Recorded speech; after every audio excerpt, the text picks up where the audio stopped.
Good evening and welcome back. Tonight we are going somewhere warm, somewhere the morning light comes in through tall windows and falls across pale stone floors that have been swept since before sunrise, where the smell of the kitchen courtyard rises up the stairwells in the long Tuscan summer, where the silver in the dining room is being polished by a girl who has been polishing it since she was 12, where a tapestry the size of a small wall has just been brought down from the loggia and is being aired in the sun before it goes back into storage for another season. We are going to Florence.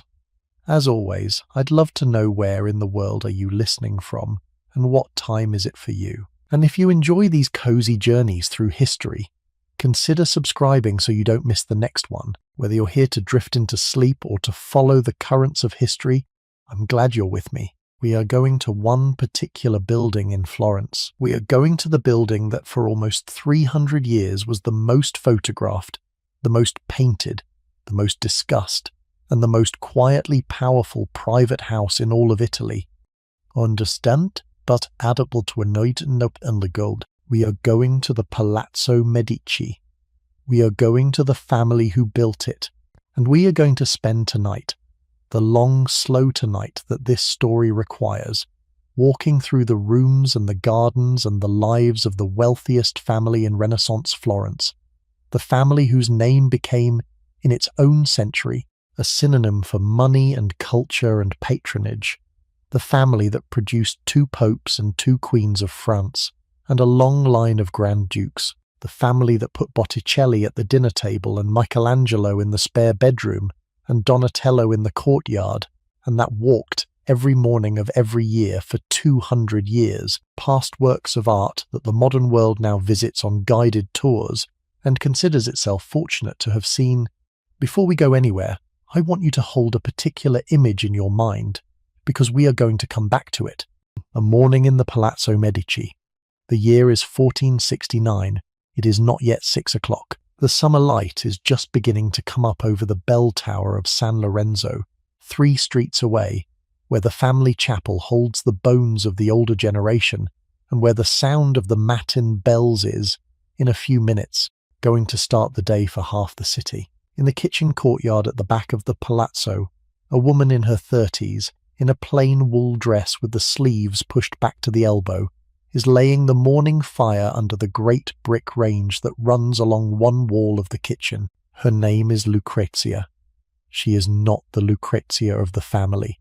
She is one of the kitchen women, hired from a village in the hills 3 years ago by the head steward, and she has been laying this fire every morning of every day she has been in the household, except for the days when the family is at the country villa at Careggi, in which case she goes with them and lays a different fire in a different kitchen. She has the practiced efficiency of someone who has done a thing 10,000 times.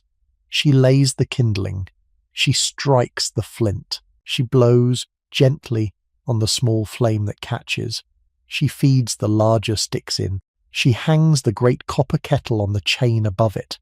She steps back and pulls the front of her apron straight. She goes to the door of the kitchen and looks out into the courtyard, where the first carts of the morning are arriving with the bread and the fish and the early vegetables from the markets at the Mercato Vecchio, and she waves a hand at the boy who has come with the bread and tells him to bring it round to the side entrance. She goes back to her fire. She puts a second copper pot on the iron tripod beside it. She measures water from the pail at the door. She pours. This is the Palazzo Medici on a working morning in the year 1469. This is the part of the house that the painters of the period did not paint. The painters painted the great hall with its frescoes and the chapel with the procession of the Magi running around 3 of its walls. The painters painted Lorenzo de' Medici, who is at this hour asleep on the upper floor of the building in a bed with hangings of Florentine silk, and they painted his wife, Clarice Orsini, who is also asleep, in a separate bedchamber at the other end of the gallery, and they painted his mother, Lucrezia Tornabuoni, who at this hour is awake, but has not yet rung the bell for her women, and who is sitting up against the bolster of her own bed reading a small book of devotional poetry that she herself, in another part of her life, has been writing. They did not paint the kitchen woman, whose name is also Lucrezia, who is laying the fire that will in due course cook the food course, be served to the family upstairs. But the kitchen woman is the part of the house that we are going to begin with, because the house only worked because she was in it, and the family only existed in the form we now remember because the kitchen woman and 40 other women and men of her kind were in it with her. The Medici, in 1469, are at the height of their power. They are not, technically, the rulers of Florence. The Florentine Republic is a republic. It has a constitution. It has elected officials. It has councils that vote on legislation. The Medici hold no formal title. They are, in the technical language of the city, simply private citizens. But the technical language in 1469 has become a polite fiction that everyone in Florence has been participating in for most of a generation. The Medici, through the careful cultivation of clients, allies, and creditors, through the management of the marriages of their daughters, through the placing of their sons in offices, through the slow, patient accumulation of what amounts, in practical terms, to a private political machine, have made themselves the de facto rulers of the city. Lorenzo, who is 20 years old in 1469, is in the process of taking over from his father Piero, who is dying of gout in a bedchamber on the floor below. Within months, Piero will be dead. Lorenzo will assume the position. He will hold it for 23 years. The years he holds it will, in due course, be remembered as the high noon of the Florentine Renaissance, the period in which the city produced more great art per square foot than any other city in Europe has ever produced before or since, and in which the family at the centre of it all lived. For a brief few decades, the kind of life that the rest of Italy could only watch from a distance and try, with varying degrees of success, to imitate. This is the Florence we are going to. We are going to follow them for nearly 300 years, from the careful banker who founded the family fortune in the late 14th century to the last Medici who died, an old woman alone in the same palazzo in 1743, having outlived every other member of her line and having signed in her old age the document that left the entire accumulated collection of the family, the paintings and the sculptures and the manuscripts and the gardens, to the city of Florence on the condition that it never leave. She kept her word. The family ended. The collection stayed, and the rooms we are going to walk through tonight, the rooms that the kitchen woman is laying her fire in this morning of 1469, are still, in 2026, more or less where they were, and the paintings that hung on the walls when Lorenzo de' Medici walked past them on his way to dinner are still, in many cases, hanging in the same rooms or in the rooms of the museum across the river that the same family eventually built and housed them. As always, I would love to know where in the world you are listening from, whether you are here to drift into sleep over the long, slow story of a family that mattered for almost 3 centuries, or whether you have come for the silks and the banquets and the gardens and the marble courtyards. I am glad you are with me. If you have not yet subscribed, I would love it if you did. There are more long stories to come. Now, let us begin where the family began, which is in the city of Florence, at the end of the 14th century, in a wool merchant's house on a small street in the quarter of San Lorenzo, in a household whose ambitions were modest, whose name was not yet famous, and whose head, at the moment our story opens, was a young man called Giovanni di Bicci de' Medici, who was about to make a series of careful decisions that would, over the next 40 years, lift his family from comfortable obscurity into a position from which they would, within 2 generations, effectively control one of the great cities of Europe. To understand the Medici, we have to understand Florence. Florence in 1400 was not the largest city in Italy. Venice was larger. Naples was larger. Milan was larger. Florence was, by some accounts, the 4th largest of the Italian cities of the period, with a population of perhaps 50 or 60,000, down sharply from the 120,000 it had held before the Black Death of 1348 had carried off something close to half of its population in 18 months. Florence had recovered from the plague. It had not in 1400 recovered to its previous size, and it would not in fact reach its pre-plague population again for centuries. But what Florence had in 1400 was something more important than size. It had wool, it had silk, it had the largest concentration of cloth finishing workshops in Europe. It had a network of merchants who had, over the previous century, established themselves as the suppliers of finished cloth to the courts and cathedrals and wealthy households of half the continent. And it had banks. It had a great many banks.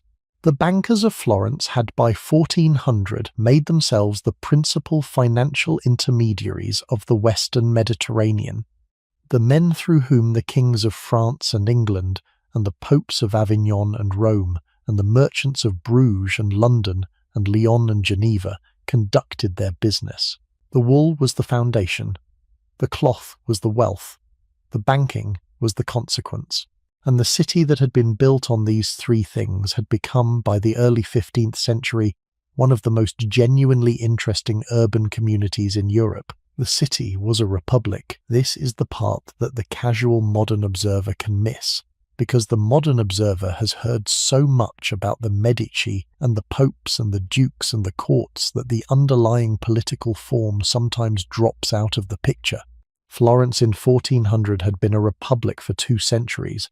It had a constitution, it had elected officials, it had councils, it had above all a system of guilds, the great corporations of artisans and merchants who controlled between them the political life of the city. There were 7 major guilds, the Arti Maggiori, and 14 minor guilds, the Arti Minori, and citizenship of any meaningful kind required membership in one of them. The major guilds were the lawyers, the wool merchants, the cloth finishers, the silk merchants, the bankers, the physicians and apothecaries, and the furriers. These were the men who ran the city. They sat on the councils. They held the offices. They voted, through the elaborate system of selection that the city had developed, for the priors and the gonfaloniere who managed the day-to-day government of the republic. The minor guilds, the carpenters and bakers and tanners and innkeepers, had their own representation, which was smaller, but they had it. The men with no guild membership at all, the day labourers and the wool carders, the famous Ciompi who had risen in revolt in 1378 and been put down with considerable difficulty, had no political voice. The Medici, when they appeared in the historical record in any prominent way, appeared as members of the Arte del Cambio, the bankers' guild. They had been in Florence for centuries. The name Medici, which means physicians, suggests that some early ancestor had practiced that trade, but by the time the family began to be visible in the records of the city in the late 13th and early 14th centuries, they were merchants and bankers with small operations in the city and in the textile trade. They were not, in 1400, a great family. They were not in the top rank of the Florentine merchant aristocracy. The great families of 14th century Florence were the Albizzi, the Strozzi, the Pazzi, the Bardi, the Peruzzi, the Acciauli.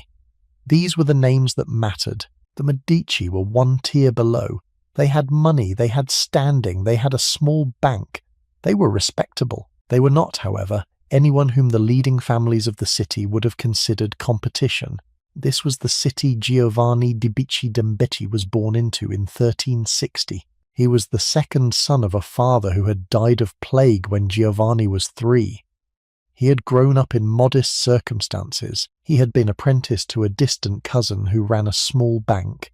He had worked his way up. By his 30s he had been sent to Rome to manage the cousin's branch in the papal city, and he had performed well there.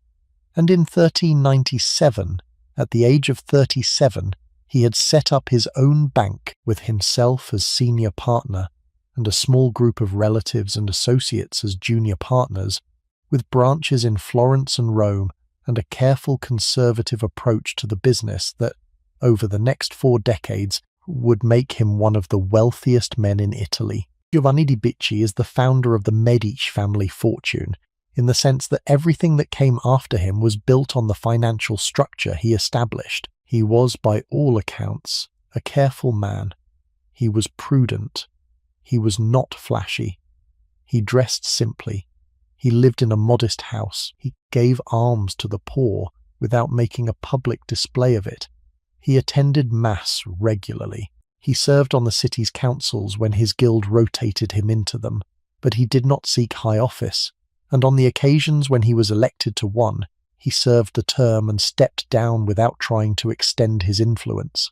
The political style of Giovanni de' Medici, which his sons and grandsons would inherit and develop, was a style of deliberate quietness. The Medici under Giovanni and after him did not parade their wealth. They did not contest the leadership of the city in open political competition. They worked instead through patronage and clientage and the careful management of the men who owed them money, and they built, slowly and almost invisibly, the network of obligation that would, in time, give them effective control of the Republic without their ever having to take a formal title for it. The bank itself, the Medici Bank as it came to be known, deserves a description, because the bank was the engine of everything that followed. It was, in its mature form, a holding company with branches in the major commercial cities of Europe. The headquarters was in Florence, in a building near the Mercato Vecchio. The branches were in Rome, where the bank handled the financial affairs of the papal court, in Venice, in Geneva, in Avignon, in Bruges, in London, in Lyon. Each branch was managed by a senior partner who was, in most cases, a relative or close associate of the Medici family. The branch managers were, in financial terms, junior partners, with a percentage of the branch's profits and a personal stake in its performance. The capital of the bank was provided by the Medici themselves, who held the controlling interest in every branch, and by the junior partners, whose contributions were smaller but real. The bank's principal business was not, in the sense the modern reader might assume, deposit banking. The bank took deposits, but it did not advertise for them, and did not pay interest on them in any open way, because the Church's prohibition on usury made the open payment of interest a delicate legal matter. The bank's principal business was instead the financing of trade and the management of payments. A Florentine cloth merchant who wanted to sell 100 bolts of finished wool to a London buyer could not, in the early 15th century, simply arrange for the buyer to send him cash. The cash would have had to travel by road and sea, in barrels with armed escorts, across countries at war, with pirates and bandits and tax collectors waiting at every transition. The whole arrangement was impractical.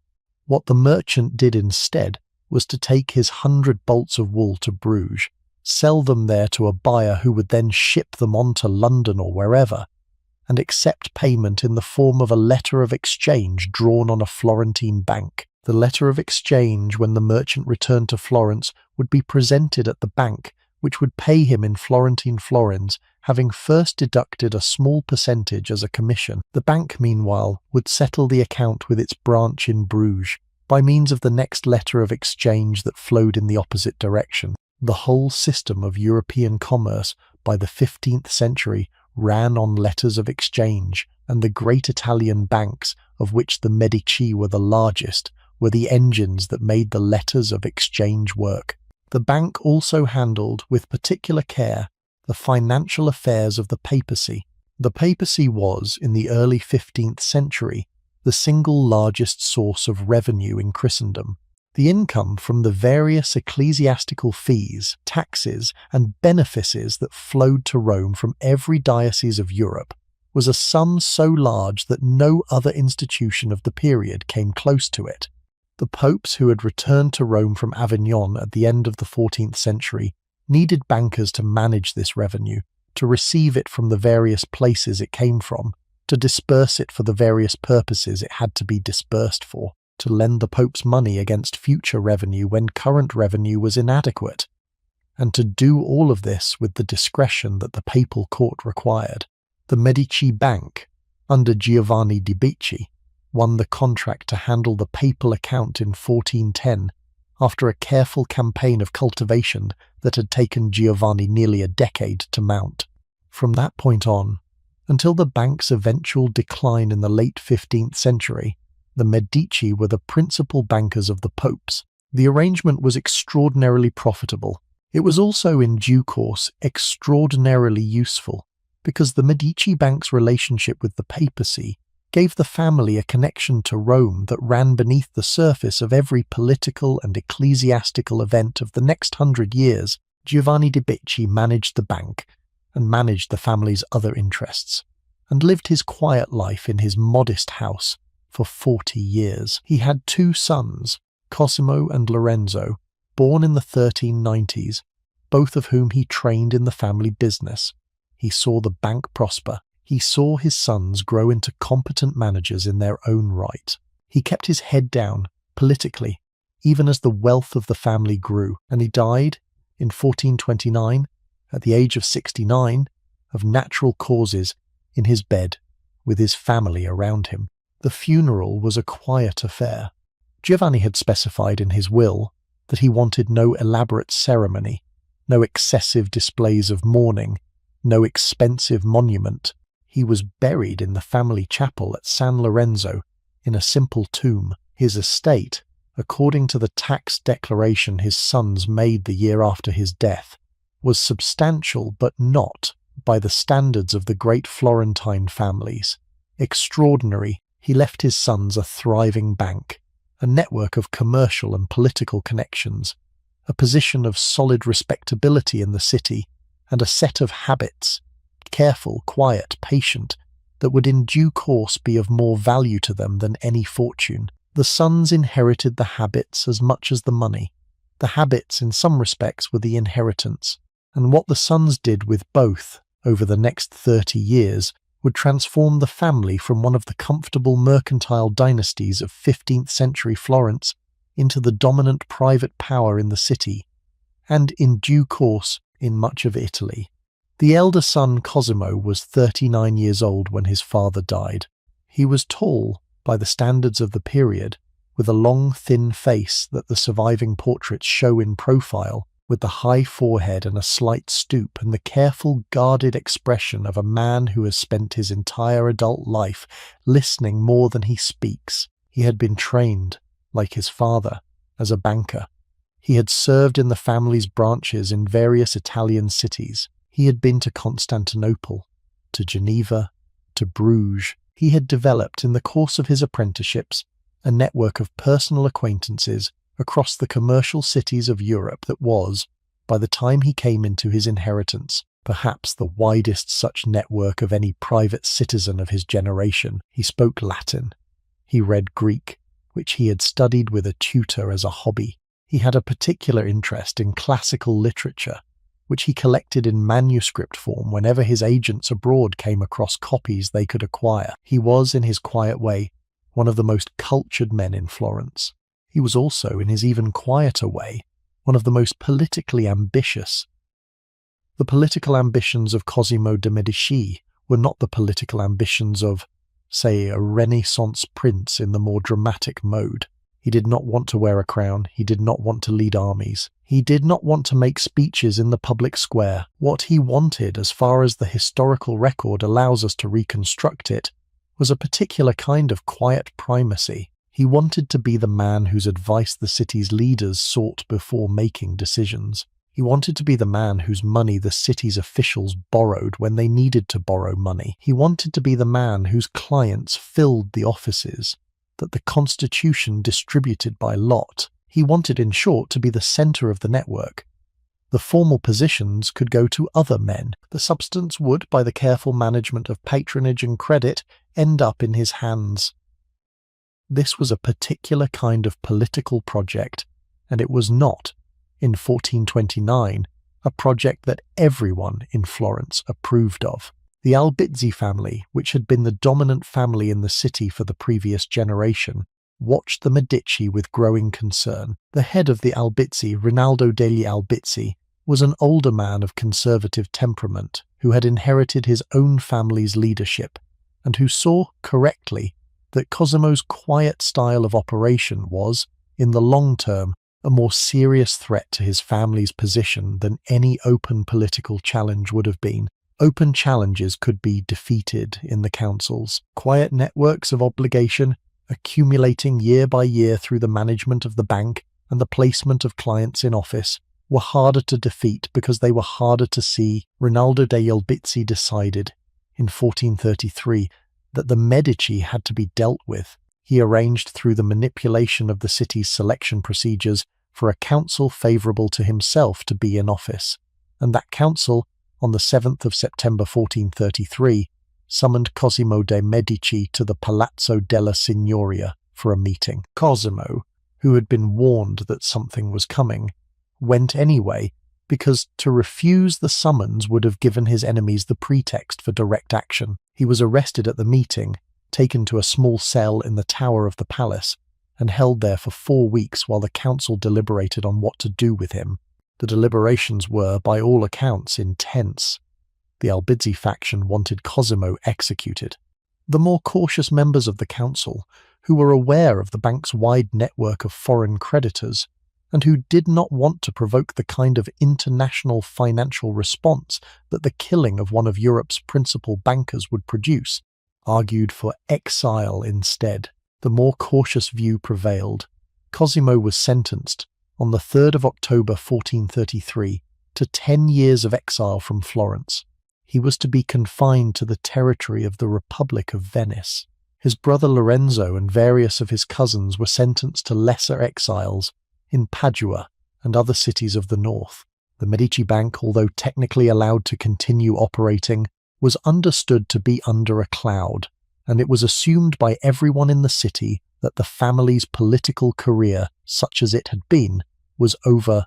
Cosimo went into exile. He went, by all accounts, with a careful composure that the men who had sentenced him found unsettling. He took with him, in carts, a substantial portion of the bank's liquid assets, and he transferred the management of the bank's headquarters from Florence to Venice on a temporary basis, where he was, in his place of exile, perfectly able to continue operating.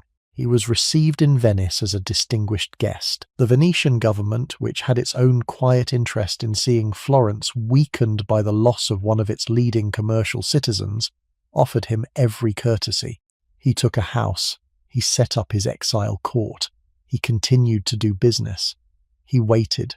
The waiting was the part that the Albizzi had not anticipated. The men who had exiled Cosimo had assumed, on the evidence of his quiet style, that he would remain quiet in exile. He did. The waiting was the strategy. Within a year of his exile, the political situation in Florence had begun to deteriorate. The Albizzi government, deprived of the careful Medici management of the city's finances, had run into difficulties.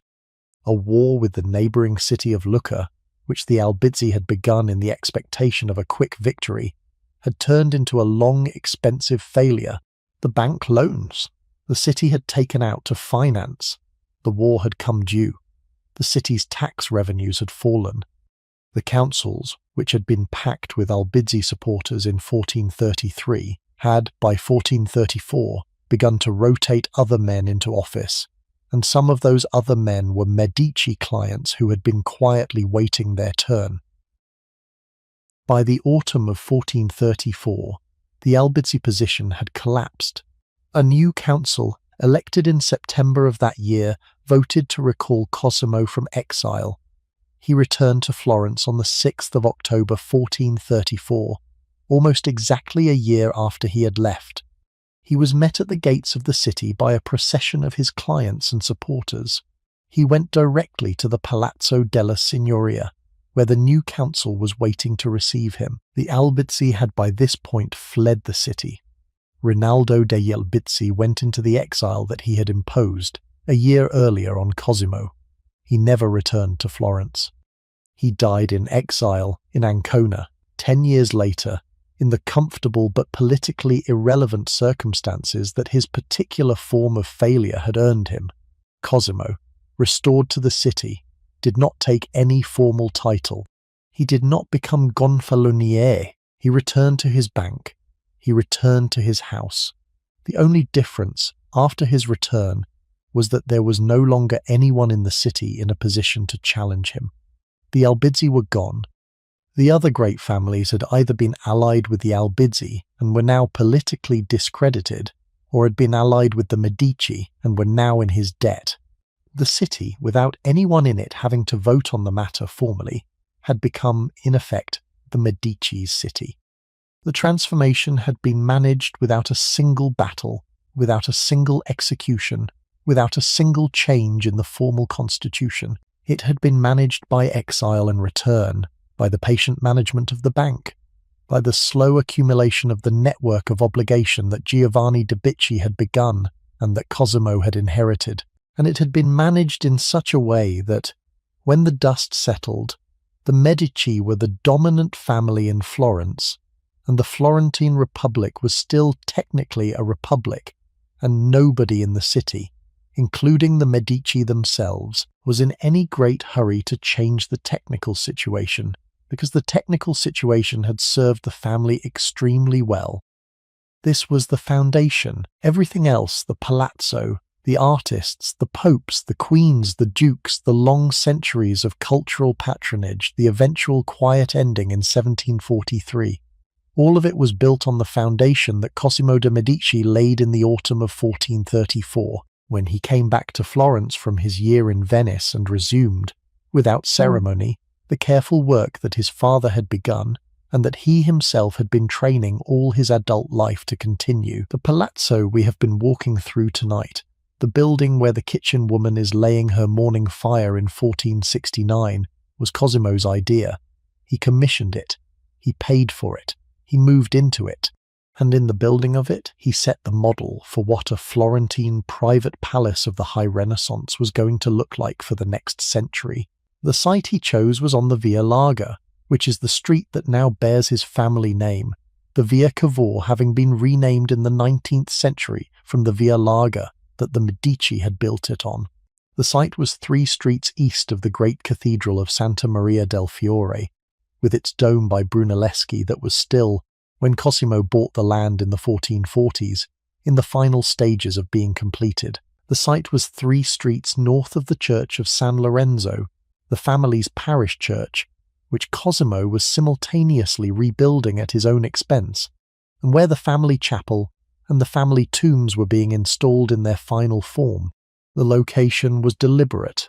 The palazzo, the church and the cathedral formed, between them, the 3 points of the small triangle within which the daily life of the Medici was lived. Cosimo, for the rest of his life, walked between these 3 buildings several times a week, on foot, with a single servant, in the simple dark wool gown that the merchants of Florence wore.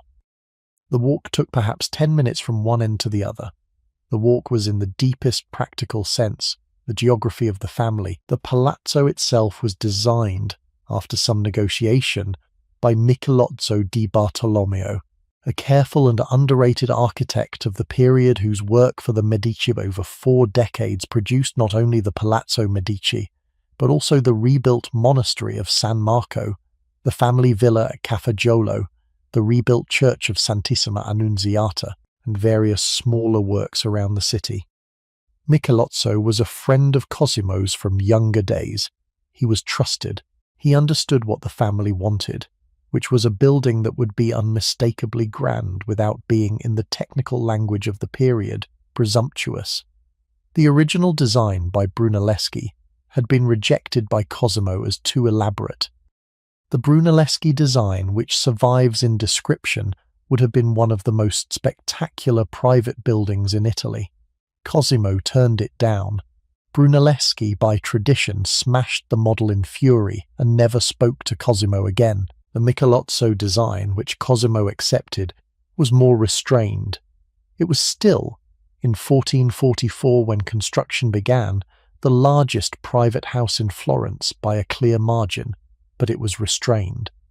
The restraint was the point. The Medici, in the careful style they had developed over 2 generations, did not flaunt the building which still stands and which the visitor to Florence can still walk into, is a 3-story rectangular block of pale stone with a heavily rusticated ground floor, a slightly less rusticated second floor, and a smooth ashlar third floor, capped by a deep projecting cornice that throws a sharp shadow across the upper story in the strong Tuscan sunlight. The stone is the local pietra forte, a yellowish sandstone that ages well and that the masons of the city had been working with for centuries. The proportions are calm. The windows of the upper stories are tall, with the round arches that the Renaissance had recovered from classical models. The doors at street level are large enough to admit a carriage, but no larger. The whole effect, in the streetscape of 15th century Florence, was of a building that was unmistakably the house of a great family, but that did not, in any of its details, push the point harder than the family's standing required. The interior was organized around a central courtyard, the cortile, which in the Florentine palazzo of the period was the architectural and social heart of the building. The cortile of the Palazzo Medici was, and is, a small square space with a colonnade running around all four sides at ground level, with arched openings between the columns and a fountain in the centre. The colonnade gave shelter from the sun and the rain. The fountain provided water and a small constant sound. The walls of the colonnade behind the columns were painted with frescoes. The capitals of the columns were carved with the Medici arms, the 6 balls or palle that the family had used as its emblem since the previous century. The palle appeared everywhere in the house, on the capitals, on the keystones of the arches, on the friezes, on the andirons of the fireplaces, on the silver of the dining service, on the embroidered hangings of the beds. The palle were the visual signature of the family. They were the thing that in any room of the palazzo told a visitor whose house they were standing in. In the centre of the cortile, on a stone plinth, stood a bronze statue. The statue was of a young man. He was naked. He was holding, in his right hand, a sword. He had his left foot on a severed head. The young man was David.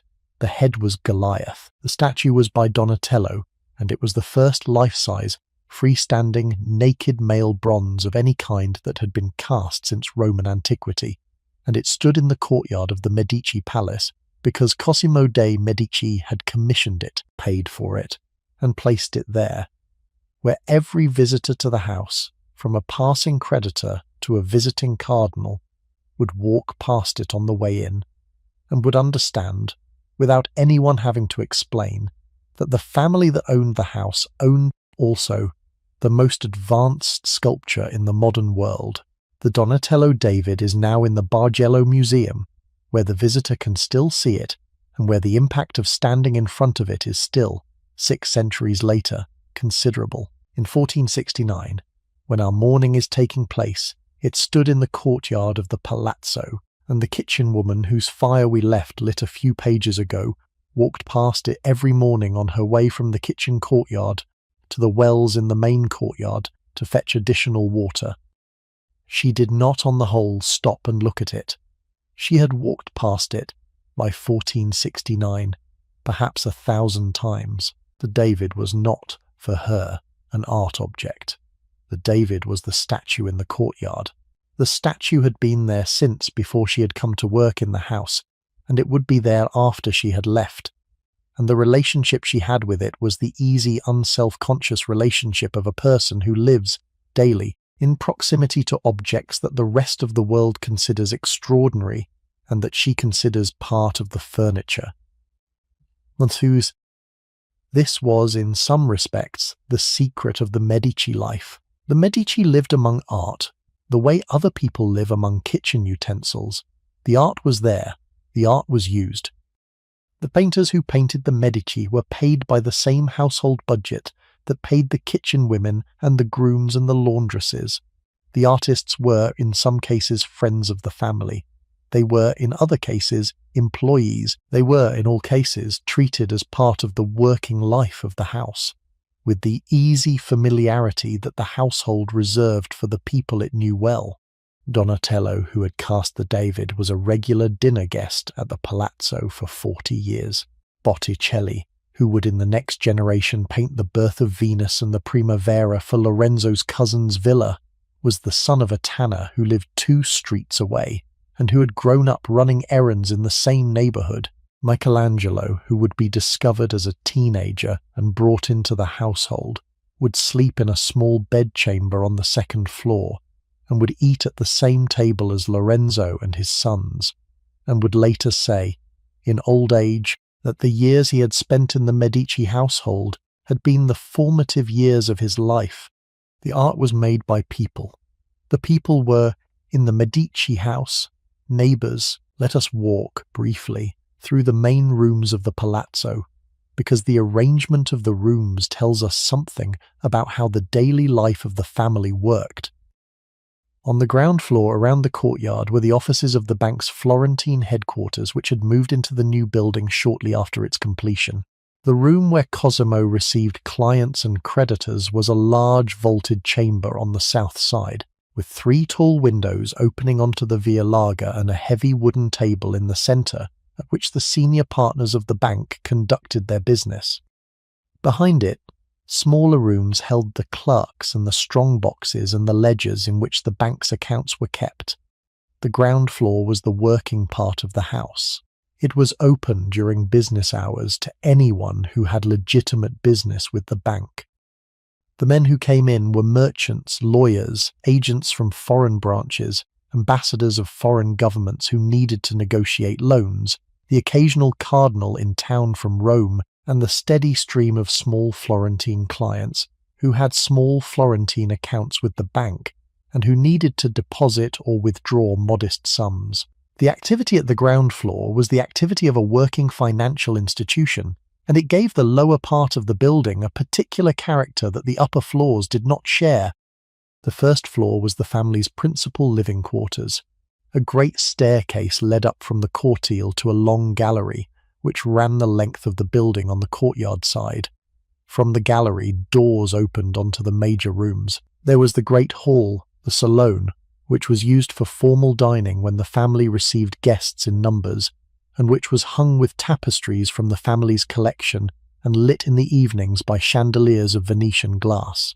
There was the chapel, the Cappella dei Magi, which was small but elaborate, with frescoes by Benozzo Gozzoli running around 3 of its walls, depicting the procession of the Magi in such a way that the various figures in the procession bore, in their faces, the unmistakable likenesses of various members of the Medici family. The chapel was the private place of devotion of the household. The family attended Mass there in the morning, before the day's business began. The frescoes, with their cousins and uncles and grandfathers riding out among the Magi in their 15th century Florentine finery, were the family's way of placing themselves visually in the long sacred history that the chapel commemorated. There were, in addition, the various private apartments, the bedchambers and dressing rooms and small studies and reading rooms that the principal members of the family used. Cosimo's own bedchamber was on the 1st floor, with a window looking down onto the cortile. His study, which he called his scrittoio, was a small room next to the bedchamber, walled with shelves on which he kept his collection of books, which by the time of his death numbered over 1,000 volumes, the largest private library in Italy, and one of the largest private libraries in Europe. The books were a mixture of medieval theological works, classical Latin texts, the new translations from Greek that Cosimo had been commissioning for years, and the small private notebooks in which Cosimo had been recording his own thoughts and observations. He spent, in his later years, several hours a day in this room. He read, he wrote, he looked out of the small window at the cortile and the David. He thought, in the slow, patient way of a man who had spent his life in the shadows of his city's politics, about the long arrangements he had been making, and the further arrangements that the years he had left would or would not allow him to make. The 2nd floor of the palazzo housed the secondary apartments, the rooms of the younger members of the family, senior household servants, and the various reception rooms that were used for less formal occasions. The 3rd floor, at the top of the building, held the servants' quarters, the storerooms, and the great pantries in which the household's food and wine were kept.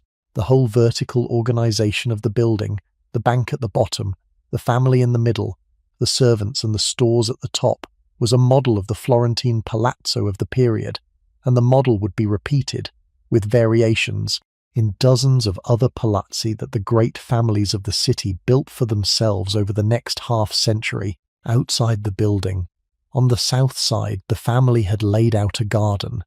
The garden was a Renaissance garden in the style that was just then beginning to develop. It had geometric beds. It had small fountains. It had statuary, classical and contemporary, placed at the intersections of the paths.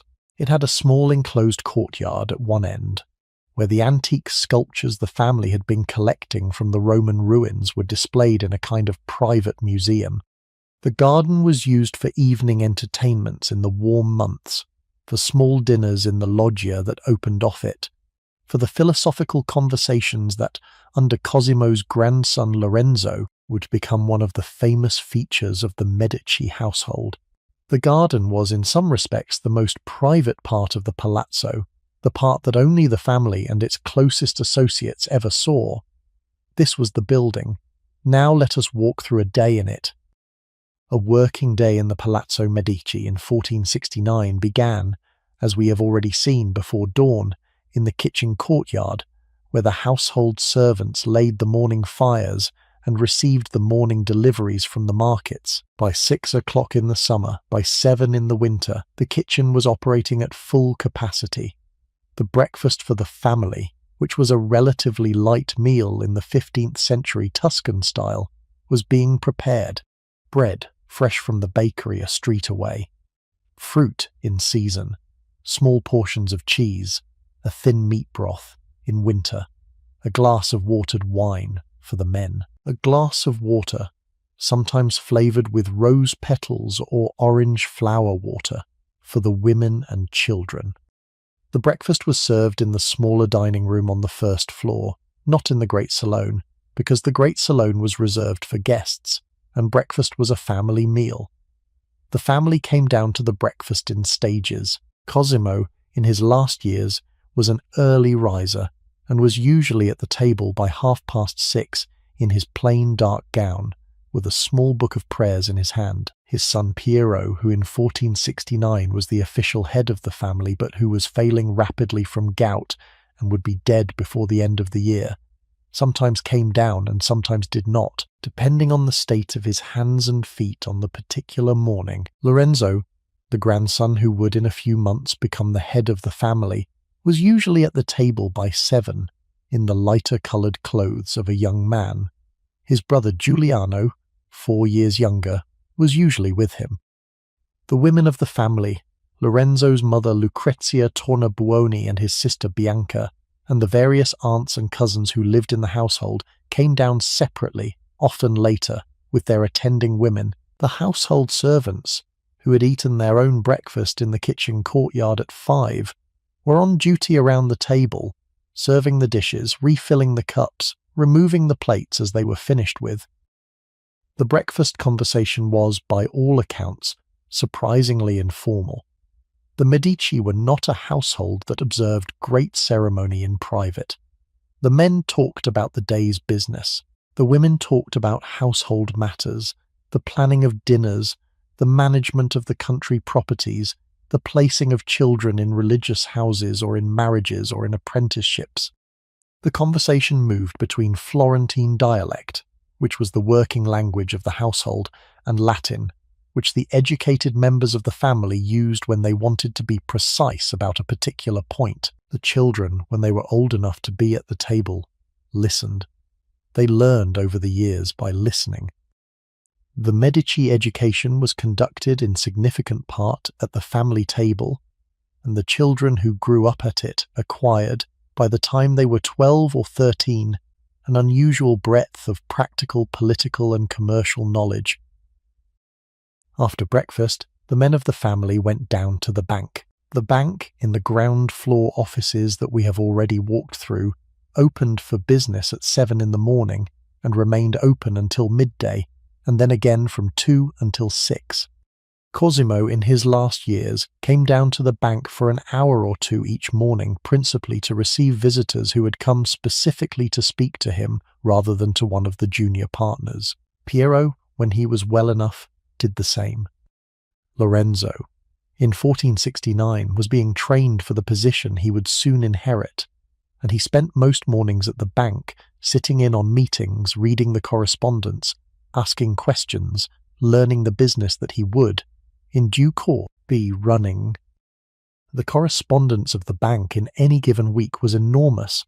Letters arrived from every branch, from agents in foreign cities, from clients with concerns or instructions or complaints, from the papal court in Rome, from the courts of foreign princes, from the small private correspondents who were the bank's principal sources of intelligence about events in the wider world.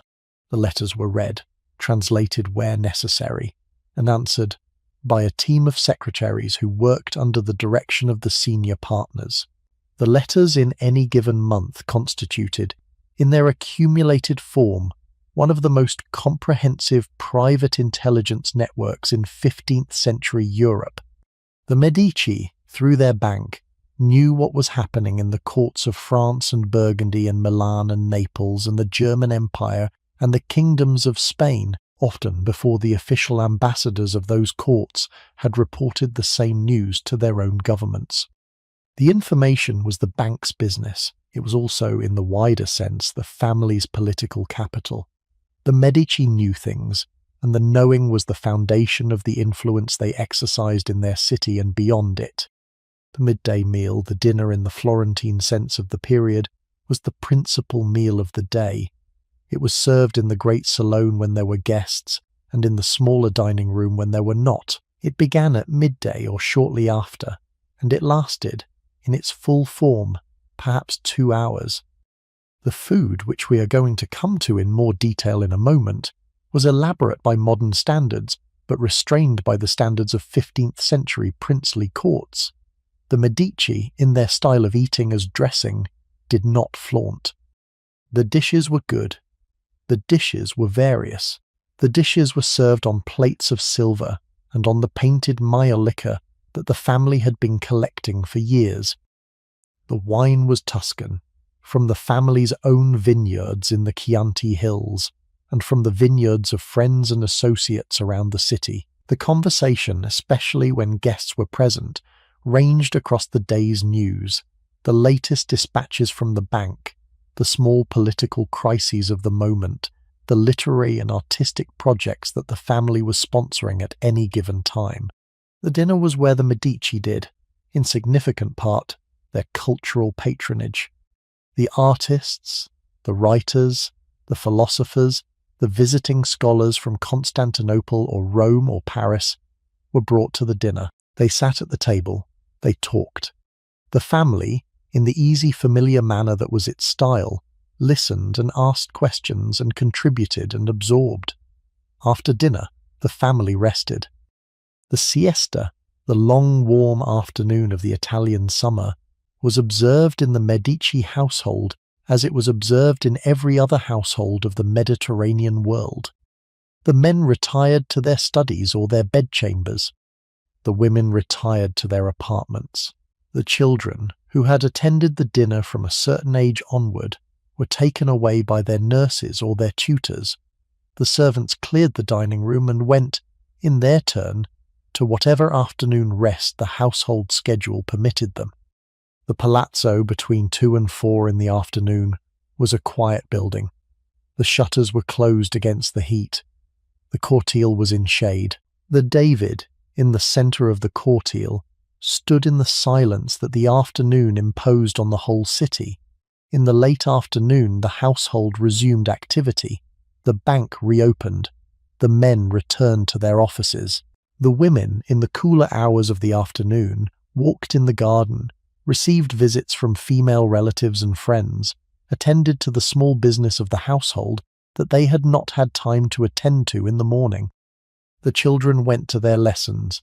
The Medici children, like the children of most of the great Florentine families, were educated in significant part at home, by tutors who were brought into the household for the purpose.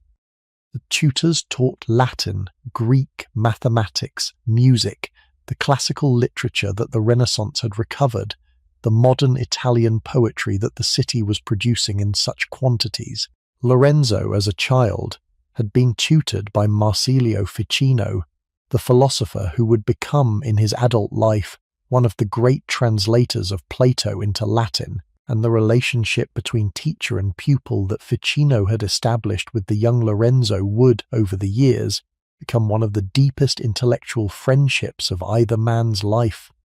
The evening meal, the supper in the Florentine sense, was lighter than the dinner. It was served at perhaps 8 o'clock in summer, earlier in winter.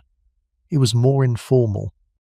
The family ate often in the loggia that opened off the garden, with the evening cool coming in through the open arches and the sound of the fountain in the courtyard providing a soft background to the conversation. The supper was the meal at which the day's events were reviewed. The decisions that had been made in the morning were reviewed in the light of how the day had gone. The plans for the next day were sketched.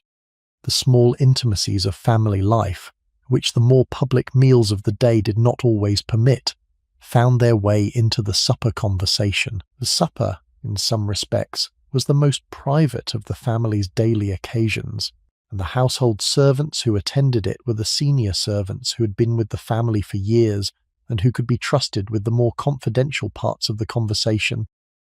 After supper, the family separated. Some of the men, especially in Lorenzo's generation, went out into the city, to the houses of friends, to the small intellectual gatherings at the Platonic Academy that Cosimo had founded and that Lorenzo would in his time expand. Some of them stayed in the palazzo and read, or wrote, or worked on the small private projects that the day had not allowed them to attend to. The women, on the whole, stayed in. They sewed, they read, they talked among themselves, they prepared the household in its small ways for the night. By 11 o'clock, in most seasons, the palazzo was quiet. The lamps were extinguished. The shutters were closed. The fountain in the cortile was, from a distance, the loudest sound in the building. The David in the moonlight that came down through the open top of the courtyard stood in the silence that was in its way the building's truest hour. This was the daily rhythm. This was the architecture of time within which the long Medici life took place. The morning's work, the midday meal, the afternoon's rest, the evening supper, the night's quiet. The pattern was the same, with variations, every day for 52 weeks of every year, with the exceptions of the great religious feasts and the periodic departures to the country villas, and the occasional crises that broke the rhythm without, on the whole, ever quite breaking it for long. The Medici lived inside this rhythm. The rhythm was the wealth in the deepest sense, because the rhythm was what the wealth made possible, to live every day inside a building of this kind, with food of this quality, with art on the walls, with servants attending, with the long unhurried movement from morning to midday to afternoon to evening to night, was the texture of what 15th century Florence understood by being rich.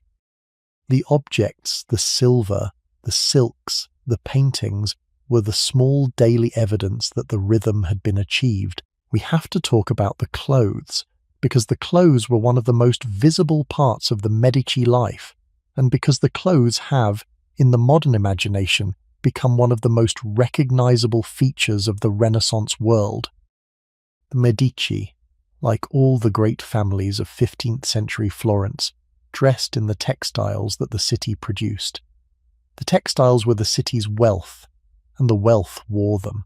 The principal materials were wool and silk, with linen for undergarments and for the clothes of the household servants, and small quantities of cotton imported from the eastern Mediterranean for particular specialized uses. The wool was the wool of the city's trade, finished to the high standard that the Florentine cloth finishers had perfected over centuries. The silk was the silk of Lucca and of the eastern Mediterranean, imported as raw thread and woven, in the silk workshops of the city, into the heavy patterned damasks and brocades that the wealthy of Italy demanded. The silks were the prestige fabric. The wealthy of the period had, between them, an entire vocabulary for the various types of silk that the workshops produced. There was velvet, the heavy pile fabric that was woven on specially adapted looms, and that was, in its top grades, more expensive per yard than almost any other textile. There was damask, a flat, figured silk in which the pattern was woven into the fabric by the contrast of warp and weft, producing a subtle two-tone effect that changed character as the light moved across it. There was brocade, in which the pattern was raised above the surface of the silk by the addition of supplementary weft threads, often in gold or silver, producing a heavy textured fabric that caught the light in particular ways. There was taffeta, a lighter, more crisp silk used for linings and for lighter garments. There was satin, with its smooth, lustrous face, and silk gauze for veils, and silk tabby for the most everyday silk garments of the household. The colours in the heavy patterned silks were limited but rich. The dye industry of the period had access to a particular set of colours that the chemistry of the time permitted. The deep crimsons made from the kermes insect or from the more expensive cochineal were the prestige colours, with the deepest crimson being so expensive that it functioned in some respects as a status marker reserved for cardinals and kings. The deep blues, made from indigo or from the rarer and more expensive lapis-derived ultramarines, were used for the robes of the Madonna in religious painting and for particularly fine private garments. The greens, made from various combinations of yellow and blue dyes, were less prestigious because they were less colour-fast. The yellows from saffron and from various other plant sources faded easily and were used mostly for less formal garments. The black, deep, saturated black was perhaps the most expensive colour of all, because the chemistry of producing a true rich black from the available dyes was so difficult that only the best dyers could achieve it, and the cloth they produced commanded prices that put it beyond the reach of all but the wealthiest customers. The dyers themselves, as a working trade in the city, deserve a moment, because the dye industry of 15th century Florence was one of the principal economic engines on which the entire wealth of the city, including the wealth of the Medici, ultimately rested. The dyeing of cloth in Florence was a regulated industry, conducted in workshops that were concentrated in particular quarters of the city, near the river, where the large quantities of water that the dyeing process required could be drawn directly from the Arno. The dye houses were unpleasant places to work in. The dyes had to be heated in great vats. The vats produced steam, and the steam carried the smells of the dyestuffs, which in the case of the deep blues, made from the woad plant, fermented over weeks in vats that contained, among other things, large quantities of stale urine to provide the necessary alkalinity, were memorable in ways that the rest of the city, when the wind was wrong, could appreciate from some distance. The workers in the dye houses, who were called the tintori, were among the lower-paid artisans of the city. They were also among the most skilled. The mastering of the chemistry of dyeing, the timing of the soakings, the temperature of the vats, the mordants that fixed the colours into the cloth, was a craft that took years to learn, and that the masters of it guarded jealously from outsiders. The wool that came into the city from the flocks of central Italy and from the long-distance trade with England and Spain was, after spinning and weaving, brought to the dyers, who turned the white or grey cloth into the brilliant colours that made the cloth saleable across Europe at the prices that supported the entire commercial life of the city. The cloth, when it left the dyers, went to the finishers, who fulled it, and napped it, and sheared it, and pressed it. It went, when the finishing was complete, to the merchants, who packaged it and shipped it. The merchants, who had often advanced the capital that paid for the wool and the dye, took the largest share of the profits. The dyers, who had done the technically most demanding work, took a smaller share. The arrangement was, by the standards of the period, fair enough, and the system, in its layered division of labour, produced cloth of a quality that the rest of Europe could not match, and at prices that made the wealthy of every European court the customers of the Florentine workshops. The Medici, in their bank, financed the merchants who bought the cloth. The Medici, in their wardrobes, wore the most expensive grades of the same cloth. The Medici, in their tax payments, contributed to the public revenues that the city used to maintain the regulations that kept the cloth industry profitable. The whole arrangement was a circulation, and the family stood in the circulation at several different points simultaneously, drawing income from each of them. The Medici, in their style of dress as architecture, leaned toward the restrained end of the colour spectrum.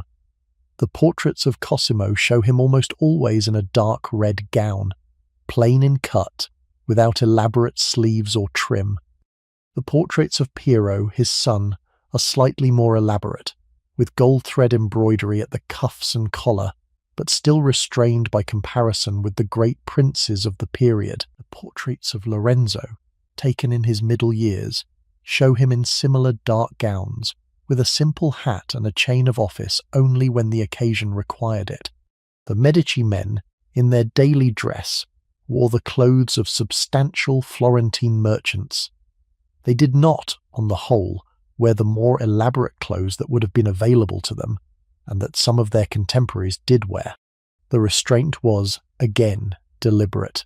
The family's particular style of dominance required that they not, in the visible markers of their status, push the point harder than was necessary. The women's clothes were a different matter. The women of the Medici household, like the women of all the great families of the period, wore clothes of considerable elaboration. The basic garment was the gamura, a long-fitted gown, worn over a linen shift, with long-fitted sleeves often laced on separately at the shoulder. Over the gamura, for formal occasions, was worn the giornia, a sleeveless overgown, often of a different colour or fabric, that was open at the sides and that gave the wearer a particular silhouette in motion. Over both, in cool weather, was worn the chioppa, a heavy outer gown with full sleeves, of wool or silk, that completed the outfit.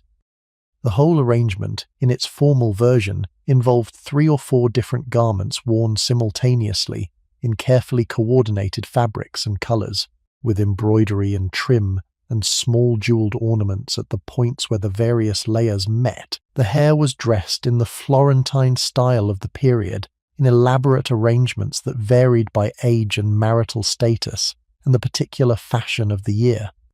Young unmarried women wore their hair, in many cases long and loose down the back, with a small ornamental cap or a band of fabric across the forehead.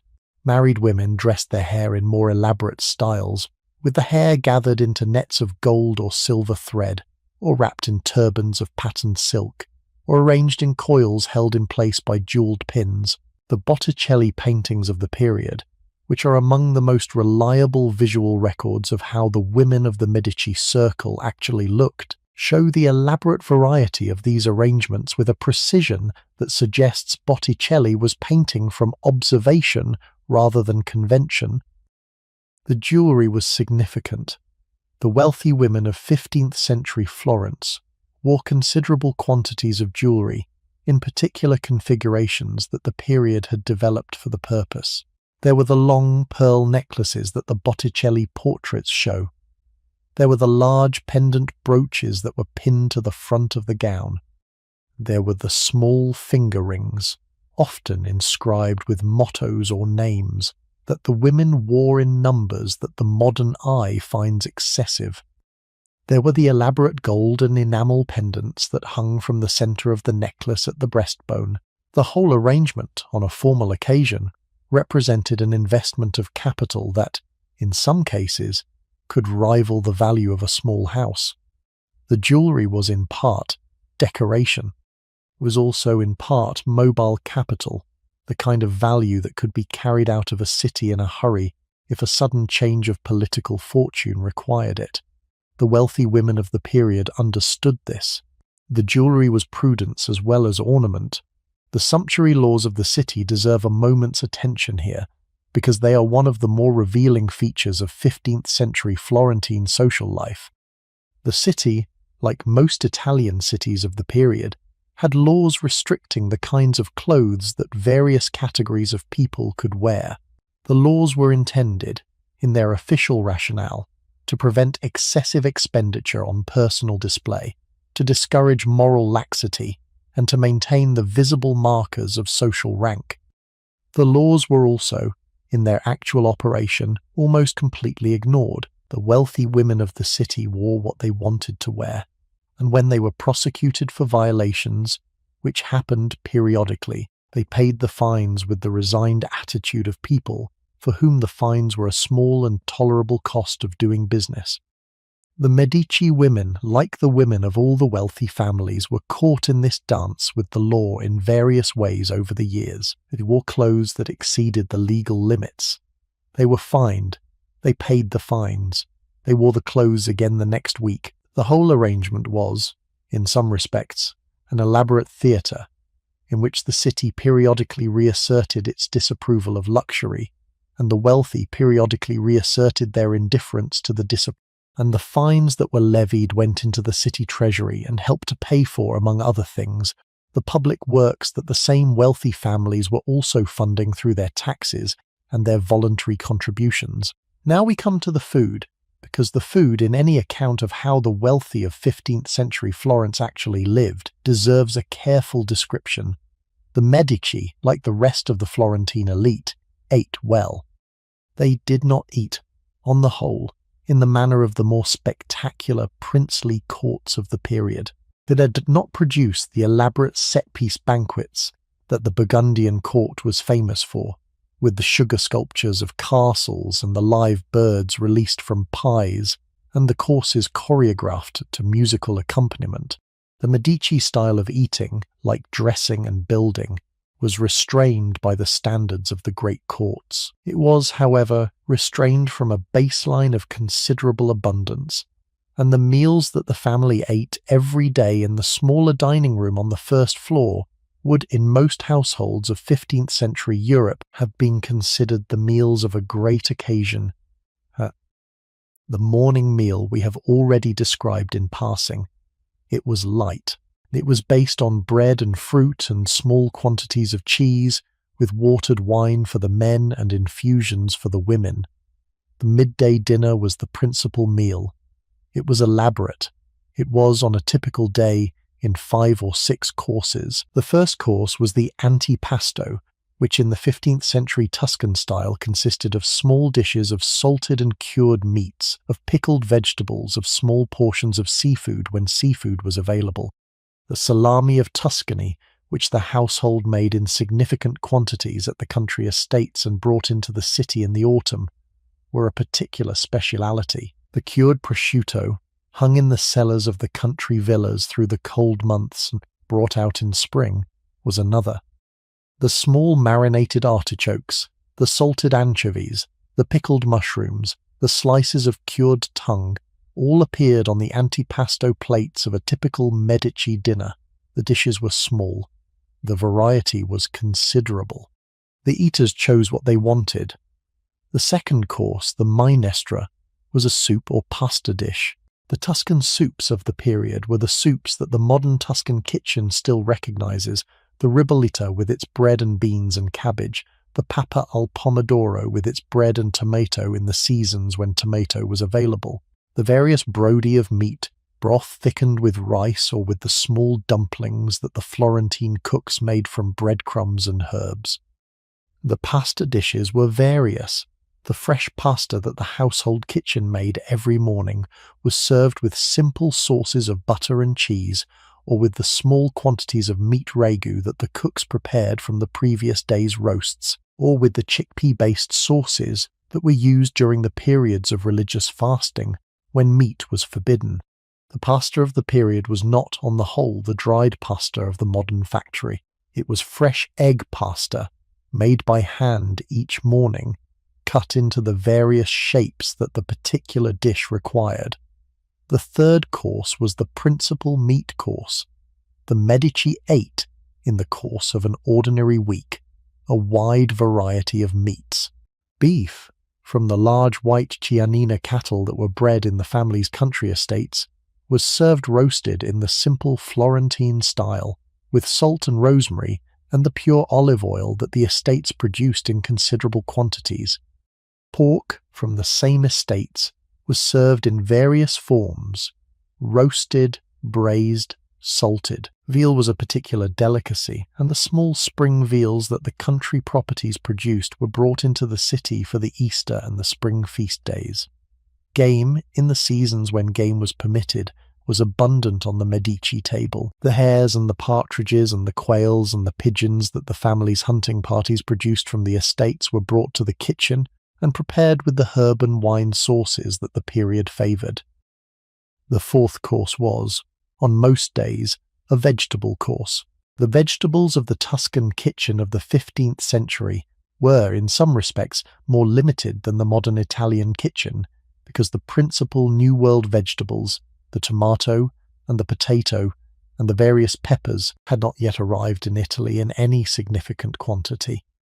The tomato, in particular, would not become a routine ingredient in the Italian kitchen for nearly 2 centuries after the period we are describing. The Medici did not eat tomatoes.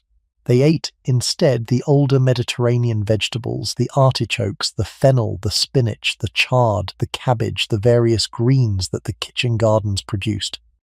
The dishes were prepared simply, with olive oil and lemon and the herbs of the kitchen garden, and they were served as a separate course, in significant portions, in the way that the Italian table has done for centuries. The fifth course was the dessert. The desserts of the period were not, on the whole, the elaborate sugar confections that would become standard in the courts of the next century, although the Medici, who imported sugar in significant quantities, did sometimes serve sweet dishes that involved sugar. The principal dessert of the daily meal was fruit. Fresh fruit in season, the peaches and the grapes and the figs and the pears that the country estates produced, was brought to the table in pyramids on silver platters. Dried fruit, in the seasons when fresh fruit was not available, was served on smaller dishes: almonds, walnuts, hazelnuts, small portions of crystallized fruit. The various candied citrons and orange peels that the household preserved for the cold months. The dessert was in most cases the simplest course of the meal, and the people who ate it, the Medici and their guests, considered the simplicity to be a virtue. The wine was Tuscan. The vineyards of the Chianti Hills produced the red wines that the family drank with their meals, and the lighter whites of the Trebbiano grape were drunk with the lighter dishes and in the warmer months. The wine was served in small glass goblets, often of Venetian make. The drinking of wine in the 15th century Tuscan style was moderate. The wines were of moderate strength. The amounts consumed at any single meal were modest. The water was, on most occasions, the principal beverage of the meal, with the wine taken in small portions to accompany particular courses. This was the daily eating, the feast days, the great religious occasions, the weddings and the births and the receptions for distinguished foreign guests, produced meals of greater elaboration. A Medici wedding banquet of the late 15th century could involve 15 or 20 courses. A reception for a visiting head of state could involve more. The cooks of the household on these occasions produced the more elaborate dishes that the period had developed: the roasted peacocks dressed in their feathers, the great pies containing surprises, the sugar sculptures, the elaborate fruit pieces. But these were exceptions. The daily eating was the daily eating, and it was in its restrained Tuscan way one of the principal pleasures of a wealthy life in 15th century Florence. The artists, as we have already noted, were part of the household. This is the part of the Medici life that the modern reader, looking back at the period through 6 centuries of subsequent art history, has the hardest time fully reconstructing. The artists of the Florentine Renaissance, the men whose names now fill the rooms of museums and the chapters of textbooks, were in their own time working craftsmen. They were paid by the commission. They lived in the city. They had workshops with apprentices. They competed for jobs. They negotiated prices. They delivered, on time and on budget, the works that they had been commissioned to produce. They were not, in their own self-understanding, the romantic geniuses that later periods would make them out to be. They were skilled professionals at the top of their trade, and the Medici, as the wealthiest and most consistently active patrons in the city, were the clients with whom every working artist of the period wanted, ideally, to do business. Donatello, who had cast the David, had been a friend of Cosimo since their younger days. He was perhaps 15 years older than Cosimo. He had begun his career in the workshop of Lorenzo Ghiberti, who was producing the great bronze doors of the baptistery in Florence in the early decades of the 15th century. Donatello had worked on the doors as an apprentice. He had moved on in the 1410s to independent commissions, producing the marble figures for the niches of Orsan Michele and the great wooden crucifixion for Santa Croce that by tradition his friend Brunelleschi criticized so severely that Donatello, in response, made him a better one. The two crucifixes still hang in the city, and the visitor who walks between them can still feel the small private rivalry of two great working sculptors at the start of their careers. Donatello had moved into Cosimo's circle in the 1420s. He had become, by the 1430s, the family's principal sculptor for major commissions. He had cast the David in the late 1430s or 1440s, the exact date is disputed, for the courtyard of the new palazzo. He had produced the great bronze pulpits for San Lorenzo, which the visitor to the church can still see, with their reliefs of the Passion and the Resurrection that are among the most disturbing and powerful pieces of late medieval sculpture in existence. He had produced, for the family's country estate at Cafaggiolo, smaller works in bronze and marble that are scattered now across the museums of the world. He had, in his old age, been brought back to Florence by Cosimo when his other commissions had dried up, and Cosimo had given him a small pension and a small house, and the standing instruction to come to dinner whenever he wanted to come. The pension and the house were the kinds of arrangements that the Medici made, quietly and consistently, for the artists they considered worth supporting. The arrangement was not, in any formal sense, employment. The artist remained an independent practitioner, free to take other commissions, but the small, steady support of the Medici household provided a baseline of security that allowed the artist to work on the longer and more ambitious projects that pure commission work would not have permitted. Donatello, in his last years, in the late 1450s and the 1460s, was supported by Cosimo in this way, and the works he produced in those years, in the relative freedom that the support gave him, are among the most adventurous and unconventional of his career. When Donatello died in 1466, he was buried, by Cosimo's instruction, in the Medici family chapel at San Lorenzo, near Cosimo himself. Cosimo had died 2 years earlier. The two old men, who had been friends for 50 years, were buried within yards of each other, in the church that one of them had paid to rebuild, and the other had filled with sculpture. The arrangement is one of the small revealing details of the Medici household. The artist and the patron were, in the deepest sense, in this together. The work the artist had made was the work the patron had paid for. The bones of both men, when their lives were over, were in the same building. The relationship had been a working one, with money changing hands and contracts being negotiated, and the small frictions that any long professional relationship produces, but it had also been at the level the friendship operated on, a real friendship between two men who had known each other since they were young. Botticelli, the next great artist to enter the Medici household, was a different kind of figure. He was younger, born in the 1440s. He was not an old friend of the family. He was the son of a tanner who lived in a working-class neighbourhood near the river, and his connection to the Medici came through the family's collateral line, through Cosimo's son Pier Francesco and his sons, who lived in a separate palazzo a few streets away from the main family house. Botticelli was discovered by the family in the 1470s. He produced in the years that followed the works that have made him perhaps the most famous painter of the Florentine Renaissance, The Birth of Venus and the Primavera, both of which were painted for the country villa of the family's collateral branch, and both of which now hang in the Uffizi a few minutes' walk from the Palazzo Medici. Botticelli's relationship with the family was different from Donatello's because he was a different kind of person. He was, by all accounts, a more nervous and self-conscious figure than the older sculptor. He was, in his middle years, drawn into the religious enthusiasm that would, in the 1490s, sweep the city, and he became, in his later years, a follower of the preacher Savonarola, whose movement we will come to in due course.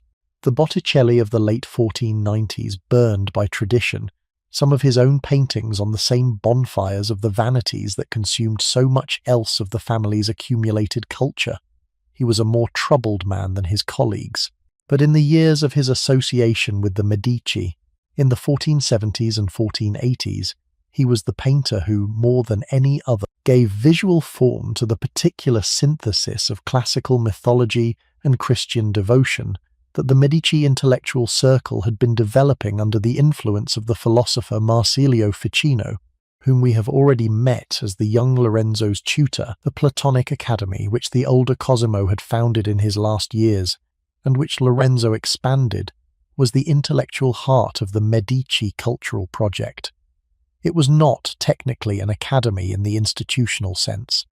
It had no charter, no membership roles, no set program of study. It was, instead, a gathering of philosophers and scholars who met, irregularly but consistently, at the Medici villa at Careggi outside the city, under Ficino's intellectual leadership, to read and discuss the works of Plato that Ficino was, over the course of decades, translating from the Greek into Latin. The translations were the work of a lifetime. Ficino completed the first complete Latin translation of Plato's dialogues in the 1480s, and the publication of the translation, with the financial support of the Medici, was one of the great intellectual events of the European Renaissance. The dialogues had been known in fragmentary form throughout the medieval period, but the complete corpus, in a careful Latin version, had not been available since classical antiquity. Ficino's translation made it available, and the cultural consequences of the availability ran through the next 2 centuries of European thought. The conversations at Careggi, which Lorenzo himself attended whenever his political duties permitted, were the laboratory in which the synthesis was worked out. The women of the Medici household, who do not, on the whole, appear in the philosophical conversations at Careggi, in the historical records that have come down to us, were nonetheless intellectually formidable in their own right, and they ran through their letters and their household management and their patient daily presence in the political life of the family, a parallel kind of operation that the casual reader of the period sometimes misses. Lorenzo's mother, Lucrezia Tornabuoni, who has appeared briefly in our story already, was a poet of real accomplishment, whose religious lyrics in the Tuscan vernacular were circulated in manuscript among the literary circles of the city and were considered, by the contemporaries who read them, the equal of much of the more famous male verse of the period. She was also, in addition to her literary work, the principal political advisor to her husband Piero during his years as head of the family, and after his death she continued, until her own death in 1482, as one of Lorenzo's most trusted political confidants. The letters that survive between mother and son, which run to several hundred items in the family archives, show a relationship of unusual intellectual partnership, with Lucrezia advising on marriage negotiations, on the placement of clients in office, on the management of difficult cardinals at the Roman court, on the careful orchestration of the family's appearance at public ceremonies. She was in the deep substantive sense a partner in the political business of the family, and the family in her time did not function without her. Her daughter-in-law, Clarice Orsini, who was in some respects her temperamental opposite, ran the household with a different but equally serious competence, supervising the upbringing of the children, the management of the country estates, the arrangements for the daughters' marriages, and the small daily web of patronage that the female members of a great family conducted on behalf of the female clients who came to them with their needs. The women's correspondence of the period, which has survived in significant quantities for the principal Medici women, is one of the more revealing bodies of evidence about how the family actually operated. The men's letters, which are also extensive, record the formal political and commercial business. The women's letters record the substrate on which the formal business stood, the marriages and the placements and the recommendations and the small gestures of consideration that bound the network of clients to the family, and that, generation after generation, gave the family the reservoir of obligation on which its political position rested. Ficino read the dialogues. The members of the circle discussed them. They argued about the relationship between Platonic philosophy and Christian theology. They worked out, in conversation, the framework that would, in due course, be presented in their books. The members of the circle included, in addition to Ficino and Lorenzo, the poets Cristoforo Landino and Angelo Poliziano, the young philosopher Pico della Mirandola, whose oration on the dignity of man would become one of the founding documents of Renaissance humanism, and the various scholars who passed through Florence in any given year and who were drawn by the magnetism of the Medici circle into the conversations at Careggi. The Botticelli paintings of the period are, in some respects, the visual record of these conversations. The Primavera and the Birth of Venus are paintings that the modern visitor to the Uffizi finds beautiful, but the modern visitor often misses the philosophical content that the original audience would have recognized immediately. The paintings are, in their iconography, complex allegories of Neoplatonic ideas about beauty and love, and the soul's ascent toward the divine. The figures in the paintings, the Venus and the Primavera, and the three Graces and the Mercury and the Zephyrs, are not merely classical decorations. They are the personifications of philosophical concepts that Ficino had been writing about, and that Lorenzo and his circle had been discussing, and the paintings are, in their full reading, sophisticated works of philosophical illustration, as well as remarkable pieces of visual art. This is the part of the Medici cultural project that the modern visitor most consistently misses, because the philosophical context that gave the paintings their original meaning has by the 21st century been largely lost to general culture. The visitor sees the paintings as beautiful. The visitor is correct that they are beautiful. The visitor does not always see, in addition, the careful intellectual program that was being worked out by the painter and his patron, and the circle of scholars within which both were operating. The program was Neoplatonic philosophy translated into images.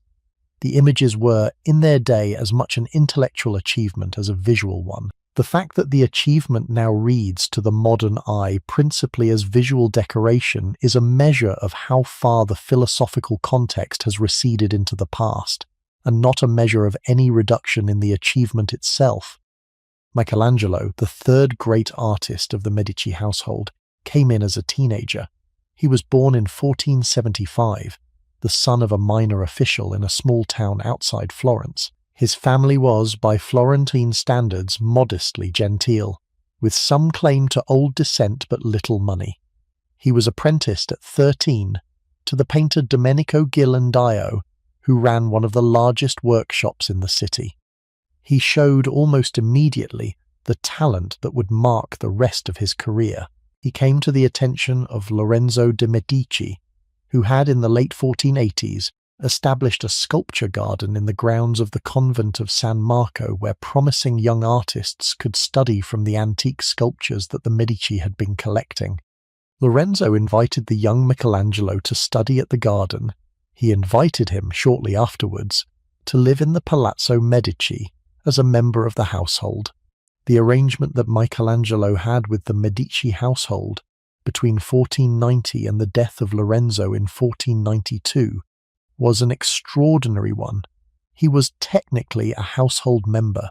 He had a small room on the second floor of the palazzo. He ate at the family table. He was given new clothes when his old ones wore out. He was, in some respects, a kind of adopted youngest son. with a status that fell somewhere between guest and dependent, and that the family treated with the easy informality that was its general style. He was 15 years old when he moved in. Lorenzo was 40. The relationship between the older patron and the very young artist was, by all accounts, warm. Lorenzo recognized in the boy from the small town an extraordinary talent. He provided the conditions in which the talent could develop. He introduced the boy to the philosophers of the Platonic Academy, who took him to their conversations and who shaped, in the way that mentors shape young men, his understanding of the intellectual world he was now living in. Michelangelo, in old age, would say that the years he had spent in the Medici household had been the formative years of his life.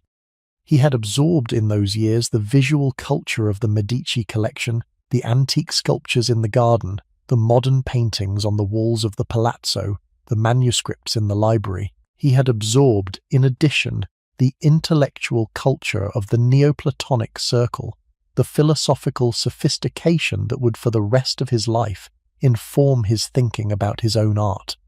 The Sistine Chapel ceiling, painted 20 years later in Rome, was the work of an artist who had been intellectually formed in the Medici household. The David in marble, sculpted in his middle years for the city of Florence, was the work of the same artist. The architectural innovations of his late career, the dome of St. Peter's and the staircase of the Laurentian Library, were the work of an artist who had grown up surrounded by the Renaissance's most adventurous architectural patronage. The Medici household, in its small private way, had produced by the long, slow, patient cultivation of a teenager who had been brought into it almost as an afterthought, one of the most consequential artists of the entire Western tradition.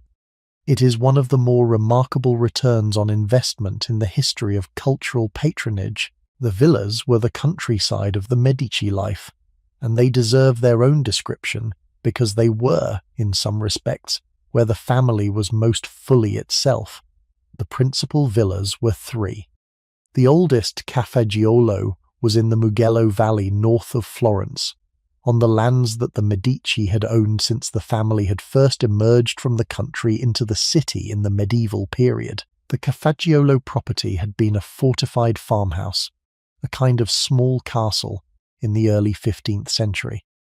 Cosimo had rebuilt it, around 1450, into a more comfortable residence, retaining the towers and the crenellations that gave it a defensive appearance, but adding loggias and galleries and the comfortable interior arrangements that a Renaissance family required. The villa stood, and still stands, in a hollow of the Mugello hills, with farmland around it and the small village of Cafaggiolo at its gate. The family used it principally for autumn visits, when the harvest was being brought in, and when the hunting in the surrounding forests was at its best. The second villa, Careggi, was closer to the city, only a few miles outside the walls, on the lower slopes of the hills to the north. Careggi had been a country property of the family since the early 15th century. Cosimo had rebuilt it, again with Michelozzo as architect, into a substantial country house with extensive gardens. Careggi was the philosophical villa, the one in which the Platonic Academy met, in which Ficino did his translating, in which Lorenzo, in his last illness in 1492, was carried out from the city to die in the country air. Careggi was the most intimate of the family's country properties, the one most associated with the intellectual and personal life of the family, rather than with the management of the estates. The third villa, Poggio a Caiano, was Lorenzo's own creation. He acquired the property in 1474, on the slopes of the hills to the west of the city, and he commissioned the architect Giuliano da Sangallo to build him a new villa from the ground up in the latest classical style. The result, completed in the 1480s, was one of the most architecturally innovative buildings of the period, with a grand portico in the manner of an antique temple, a central salon of unusual size, and a careful integration of the building with the surrounding gardens and farmland. The Poggio Villa was the family's modern country house, the one that reflected the intellectual interests of the late 15th century and that incorporated the architectural lessons that the period had been working out. It was Lorenzo's particular pleasure. He spent, in the last decade of his life, as much time at Poggio as he could spare from his political duties, and the rooms of the villa, when the family was in residence, became the secondary capital of the Medici cultural project. The use of the villas followed a pattern that the family had developed over generations. The summer was the season for Careggi, with its proximity to the city and its philosophical conversations. The autumn was for Cafaggiolo, with the harvest and the hunting. The longer holidays, the Christmas season and the Easter retreats, were for Poggio in Lorenzo's time, and for various other properties as the family acquired them through the late 15th and 16th centuries. The villa life was, in its rhythms, slower and more rural than the city life. The hours of the day were governed less by the demands of the bank and more by the rhythms of the agricultural year. The food, which came from the surrounding estates, was simpler and more directly connected to its sources. The conversation, which took place on the loggias and in the gardens rather than in the formal dining rooms, was more informal and more intellectual. The villa life was, for the family that lived it, a kind of holiday from the more public character of the city palace, and the family treated it, in their use of it, as the more authentic version of their own life. Dustmut. Lorenzo's particular use of Poggio deserves a moment because it captured something about him that the more public records do not always show. He liked, when he was at Poggio, to walk in the gardens early in the morning. He liked to ride out into the fields to inspect the crops with the estate's farm manager. He liked to sit, in the late afternoon, on the loggia of the villa, with a book in his hand, looking out over the rolling hills toward the distant city. He wrote poetry. He wrote, in fact, a considerable quantity of poetry, in the Tuscan vernacular and in the classical Latin that he had been trained in from childhood. The poems are not, by the standards of the great poets of the Italian tradition, first-rate. They are, however, the poems of a man of unusual cultivation, with a real sensitivity to the country he was writing about, and a real ear for the cadences of the Tuscan vernacular. The poems were circulated in his lifetime among the members of his circle. They were published, after his death, in collections that have continued to be read by scholars of the period ever since. They are, in some respects, the most personal trace that Lorenzo left of himself, the small private record of how a 15th century Florentine prince actually thought and felt when the public duties of his position were not pressing on him. Lorenzo himself, in the years of his prime, was the figure around whom the entire Medici project of the late 15th century revolved. We have to spend a moment with him, because he was, by general agreement of contemporaries and historians, an extraordinary person, and the particular flavour of the Medici household in his lifetime was, in significant part, his. He was not, physically, a beautiful man. The portraits of him, including the famous one by Vasari and the various sculptural busts that have survived, show a face that contemporaries described as ugly. He had a long, flat nose, he had a heavy lower jaw, he had a deep voice with a slight nasal quality that the noses of his portraits make easy to imagine. He was, by all accounts, neither tall nor athletic, although he was a competent rider and a capable swordsman in the small ceremonial encounters that his position required. He was not, in the ordinary visual sense, a glamorous figure. What he was instead was charismatic.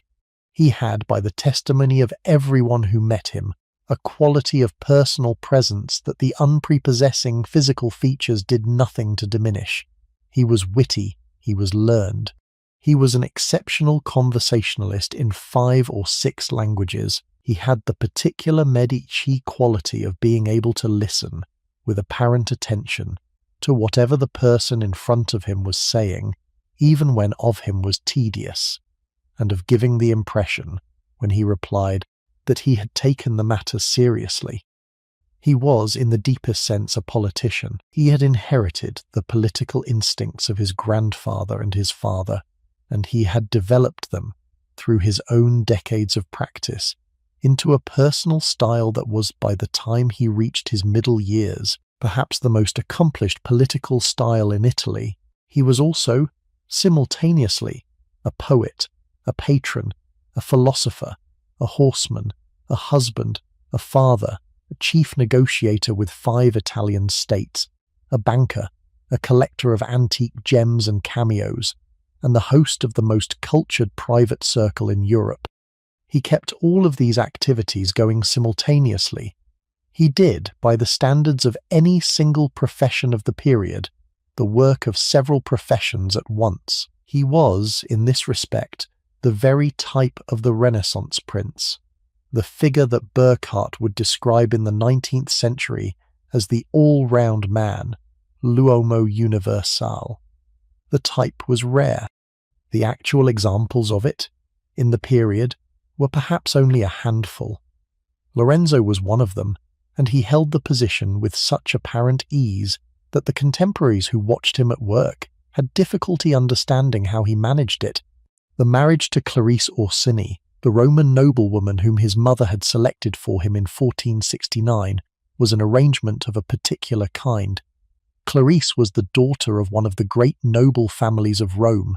The marriage was, in its political logic, the consolidation of the family's relationship with the Roman aristocracy, which was useful to the bank's papal business and to the family's broader political position. Clarice herself was, by all accounts, a serious and rather conservative woman, more conventionally pious than the Medici household's free-flowing culture was used to, and the marriage produced, over the years, a certain tension between the new wife and the established ways of the household.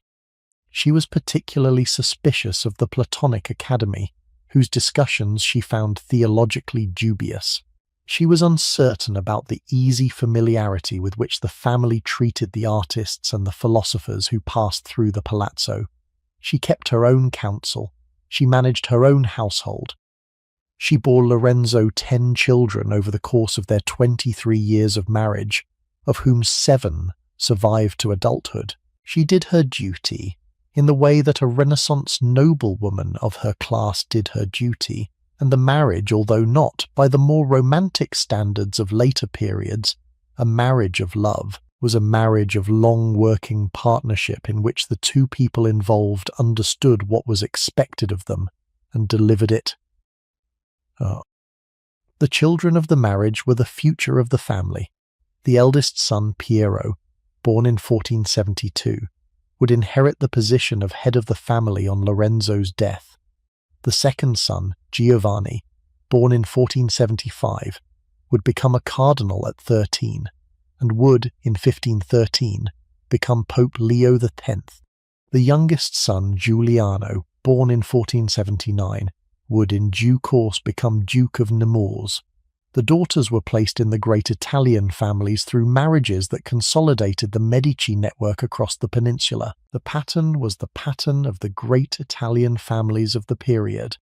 The children were in some respects the principal output of the marriage, the next generation of pieces on the Italian political board, and Lorenzo and Clarice raised them with a careful attention to the positions they would, in due course, be required to occupy.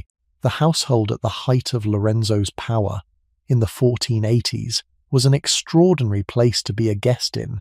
The dinner conversation included Ficino on Plato, Poliziano on Latin poetry, Pico della Mirandola on the philosophical traditions of the East, the visiting humanists from across Europe who had come to Florence specifically to be admitted to the Medici circle, the political agents from the various Italian states who had business with the family, the cardinals from Rome, the foreign ambassadors, the merchants from the bank's foreign branches, and the various artists and architects and craftsmen who were working on Medici projects at any given time. The mixture, on a given evening, was extraordinary.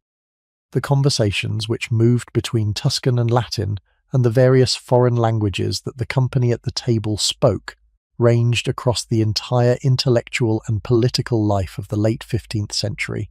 The dinners, in their small private way, were one of the principal venues at which the European Renaissance was being thought through.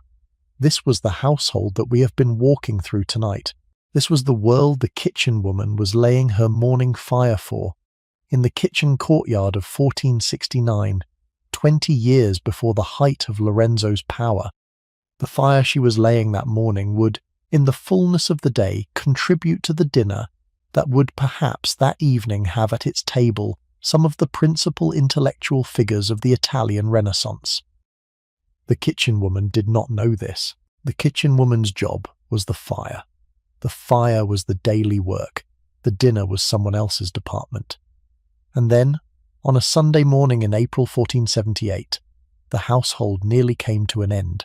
The event we now call the Pazzi conspiracy was an attempt by a coalition of the Medici's enemies, organized in significant part by the Pope himself, to assassinate Lorenzo and his brother Giuliano during High Mass in the Cathedral of Florence, and to take over the city by force in the immediate aftermath.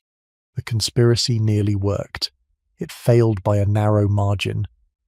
The aftermath of its failure produced one of the most savage rounds of political violence the city had seen in a century, and the consequences of it ran through the next 40 years of Florentine politics in ways that, even now, are not always fully appreciated. The Pazzi family had been one of the great banking families of Florence for generations. They had been allies in earlier decades of the Medici. They had also, increasingly through the 1470s, been rivals. The relationship had deteriorated, in part because of personal frictions, business competition, the political support that the Medici had given to a series of measures that had operated to the Pazzi's commercial disadvantage. By the mid-1470s, the head of the family, Jacopo dei Pazzi, and his nephew Francesco were openly hostile to the Medici regime. The Pope at the time, Sixtus IV, who was Francesco della Rovere by family name, had his own grievances against Lorenzo, who had refused to lend him the money he needed to acquire the lordship of Imola for his nephew. The Pope had, in response, transferred the papal banking account from the Medici to the Pazzi, in a public commercial slap that the Medici had felt deeply. The Pope, the Pazzi, and a small circle of their supporters had, by the winter of 1477, decided that the only solution to the problem the Medici represented was to remove them. The plan was put together over several months. The principal conspirators were Francesco dei Pazzi, his uncle Jacopo dei Pazzi, the Archbishop of Pisa, Francesco Salviati, who had been blocked by the Medici from taking up his see, the Pope's nephew Girolamo Riario, who had his own ambitions in the region, and the Pope himself, who provided strategic support and approval without committing himself in writing. The plan was to assassinate both Medici brothers, Lorenzo and Giuliano, simultaneously, then to use a small armed force to seize the Palazzo della Signoria, then to declare the Medici government overthrown and a new government installed under the joint leadership of the conspirators. The assassination was to take place at a moment when the brothers would be together and unprotected and impossible to defend. The chosen moment was High Mass in the cathedral, on Sunday the 26th of April, 1478. The brothers would be in the cathedral. They would be at the front of the congregation in their family pew. They would be flanked by the conspirators. The signal for the attack would be the elevation of the host, the moment in the Mass when the priest raises the consecrated bread above the altar and the entire congregation kneels and bows its head. At that moment, the assassins would strike. The assassins were two priests who had been engaged for the work because the original assassin who had been engaged, a professional condottiere named Giovanni Battista da Montesecco, had refused to commit murder in a church. The priests were less particular. They positioned themselves behind Lorenzo. Two other men, Francesco de Pazzi himself and a hired killer named Bernardo Bandini, positioned themselves behind Giuliano. The Mass began. The congregation knelt. The priest elevated the host. The attack on Giuliano was effective. Bandini struck the first blow. Francesco de Pazzi joined in. Giuliano was 25 years old. He died on the floor of the cathedral within a minute or two of the first wound. Francesco de Pazzi, in the frenzy of the attack, also wounded himself in the leg with his own dagger, a detail that the historical record has preserved with the small accidental specificity that contemporary accounts sometimes contain. The attack on Lorenzo was less effective. The two priests struck at his neck, but the wound was glancing rather than fatal. He turned. He drew his sword. He defended himself. Some of his companions who had been at the mass with him came to his aid. He was hustled out of the cathedral, through the sacristy door at the side of the choir, into the small chamber behind, where the door was barred and held against the conspirators who tried to follow. He was wounded, but not gravely. He was taken from the sacristy by a back route through the building to the safety of his palazzo a few minutes' walk away. Giuliano was dead. Lorenzo was alive. The political part of the plan, the seizure of the Signoria and the announcement of the new government, fell apart almost immediately because the conspirators who had been assigned to it found themselves facing a city that was not, as they had assumed, willing to acquiesce. The crowd in the cathedral, when it understood what had happened, turned on the assassins. The crowd in the streets, hearing the news, gathered around the Palazzo della Signoria. The leaders of the city, who had not been part of the conspiracy and who were horrified by it, summoned the city's military forces. Within an hour or two, the conspiracy was visibly failing. What followed was, by even the standards of 15th century Italian political violence, extraordinary.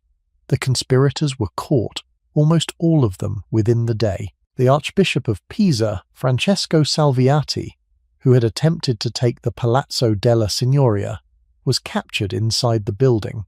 He was hanged, in his ecclesiastical robes, from a window of the palazzo, in full view of the crowd in the square below. Francesco de Pazzi, captured at his own house where he had retreated after wounding himself, was hanged from the same building shortly afterwards. Jacopo de Pazzi, who had attempted to flee the city, was caught at a country inn and brought back. He was hanged. The two priests who had attacked Lorenzo were caught and executed, with the additional ecclesiastical penalty of having their ears and noses cut off before the hanging. Bernardo Bandini, who had killed Giuliano, escaped to Constantinople.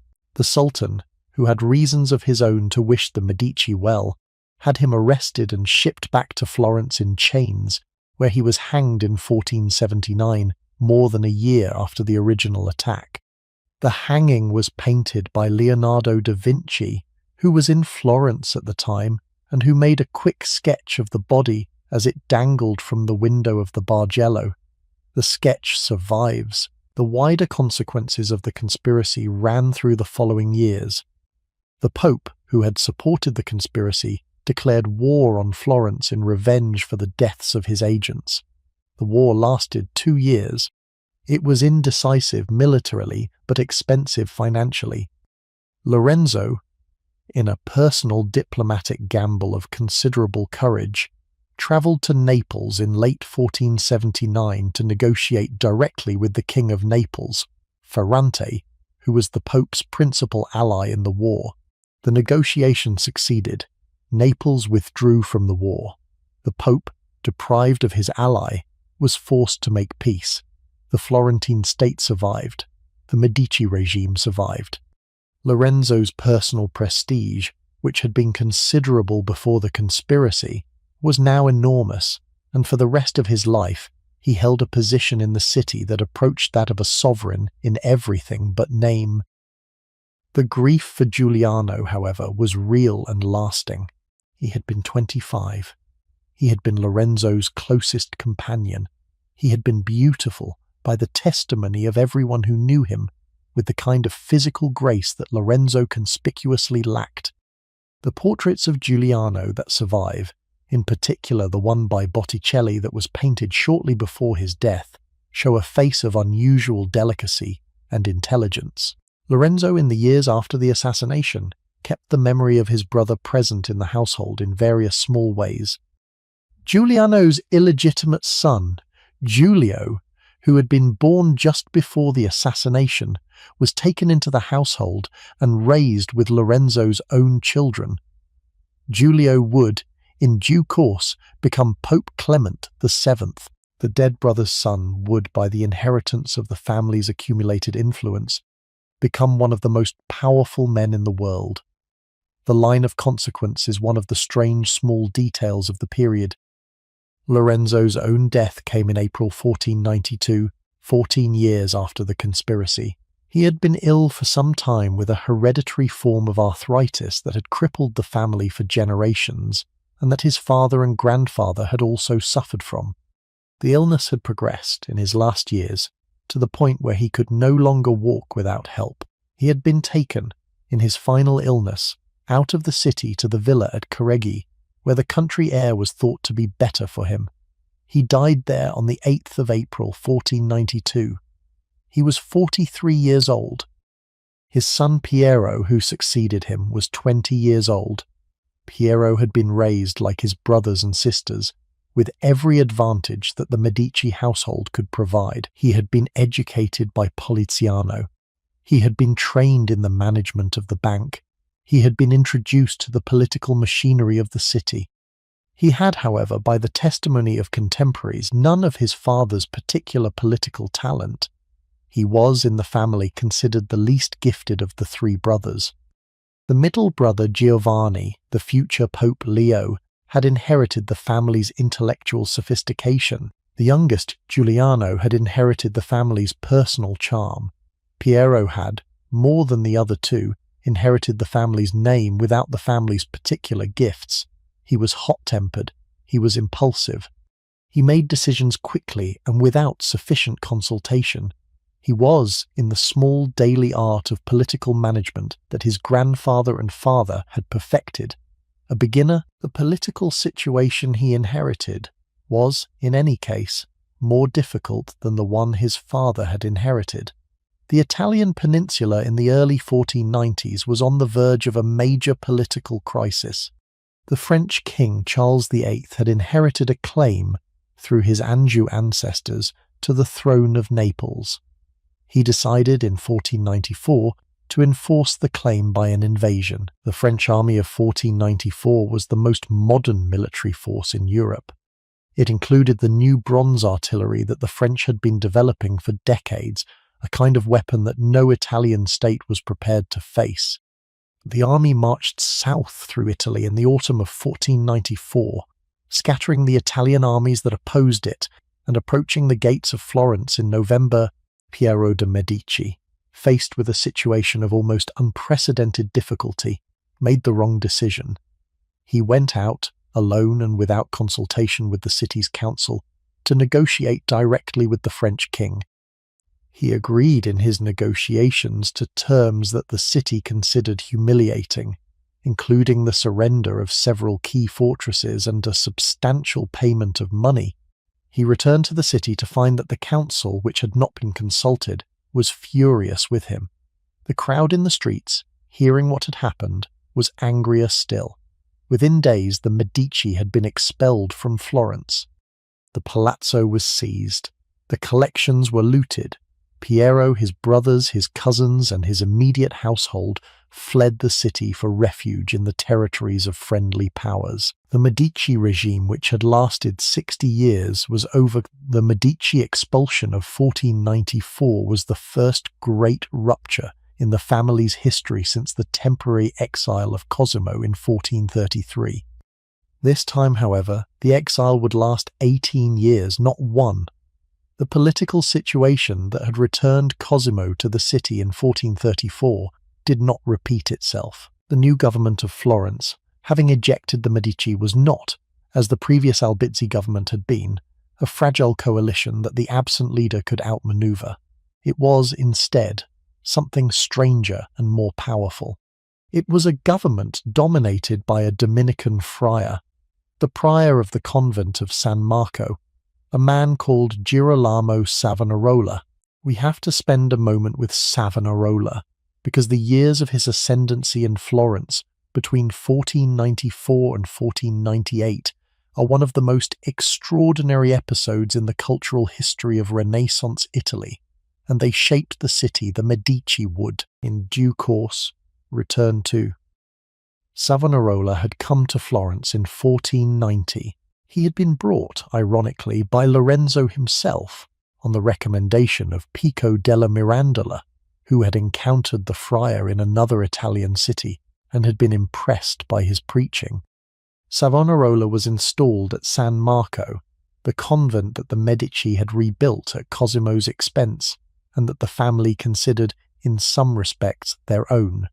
He preached, in the small way that a Dominican friar at a Florentine convent preached, and his preaching, at first, was not particularly noticed. By 1492, however, his sermons had begun to draw larger audiences. By 1493, he was preaching in the Cathedral of Florence to crowds that filled the building. By 1494, when the French invasion arrived and the Medici were expelled, he was the most influential single figure in the city, and the new government, when it formed itself in the wake of the Medici departure, took its political direction from him. The content of Savonarola's preaching deserves a careful description, because it was not, in any obvious sense, the preaching of a political revolutionary. It was, instead, the preaching of a religious reformer of the most uncompromising kind. He preached against luxury. He preached against the corruption of the church. He preached against the moral compromises that the wealthy of Florence had, in his view, been making for generations.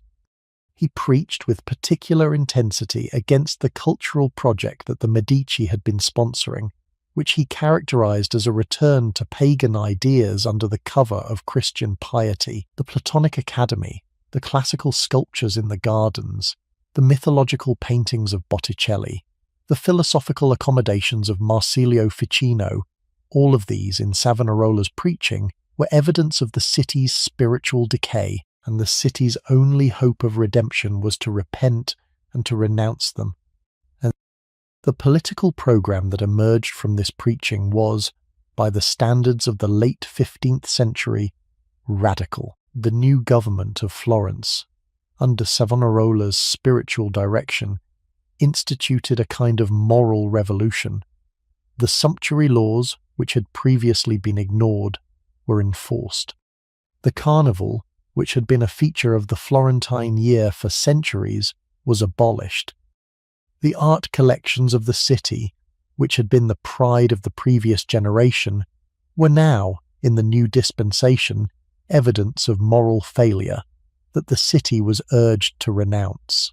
The famous bonfires of the vanities, which the Savonarola regime organized in 1497 and 1498, saw the citizens of Florence bringing their books, their paintings, their cosmetics, their jewelry, their playing cards, and their elaborate clothes to great pyres in the public squares, where they were burned in a public renunciation of the worldly culture that the previous generation had been celebrating. The bonfires were not, on the whole, organized by force. They were organized by enthusiasm. The citizens themselves brought the materials. The flames consumed objects that, by any modern measure of cultural value, would now be priceless. Botticelli, by tradition, brought some of his own paintings to the bonfires. Many other works, both anonymous and famous, were lost in the same way. The Medici, in exile, watched all of this from a distance. The palazzo on the Via Larga had been confiscated by the new government. The collections, although not entirely destroyed, had been substantially dispersed. The library, which had been the pride of the family, had been broken up, with many of its manuscripts going to the public library that the new government had established at San Marco, where some of them remain to this day. The kitchen woman of our framing image, if she had still been alive in 1497, would have seen the Donatello David removed from the courtyard of the palazzo and placed in storage. She would have seen the rooms she had walked through every morning for 30 years cleared of their familiar contents, she would have seen the building she had worked in put to other uses by the new regime. The world she had known, the small, careful daily texture of Medici life, had been, in the space of 3 years, reduced to a memory that the few people still living in the city who could remember it kept to themselves. Savonarola's regime was, however, not durable. The very intensity of the moral program that produced the bonfires of the vanities also produced the political reaction that would, in due course, bring the regime down. The Pope at this point, Alexander VI of the Borgia family, had his own reasons for opposing Savonarola, who had been preaching against papal corruption with particular vigour. The Pope excommunicated him. He continued preaching. The Pope threatened the city of Florence with excommunication if it did not silence him.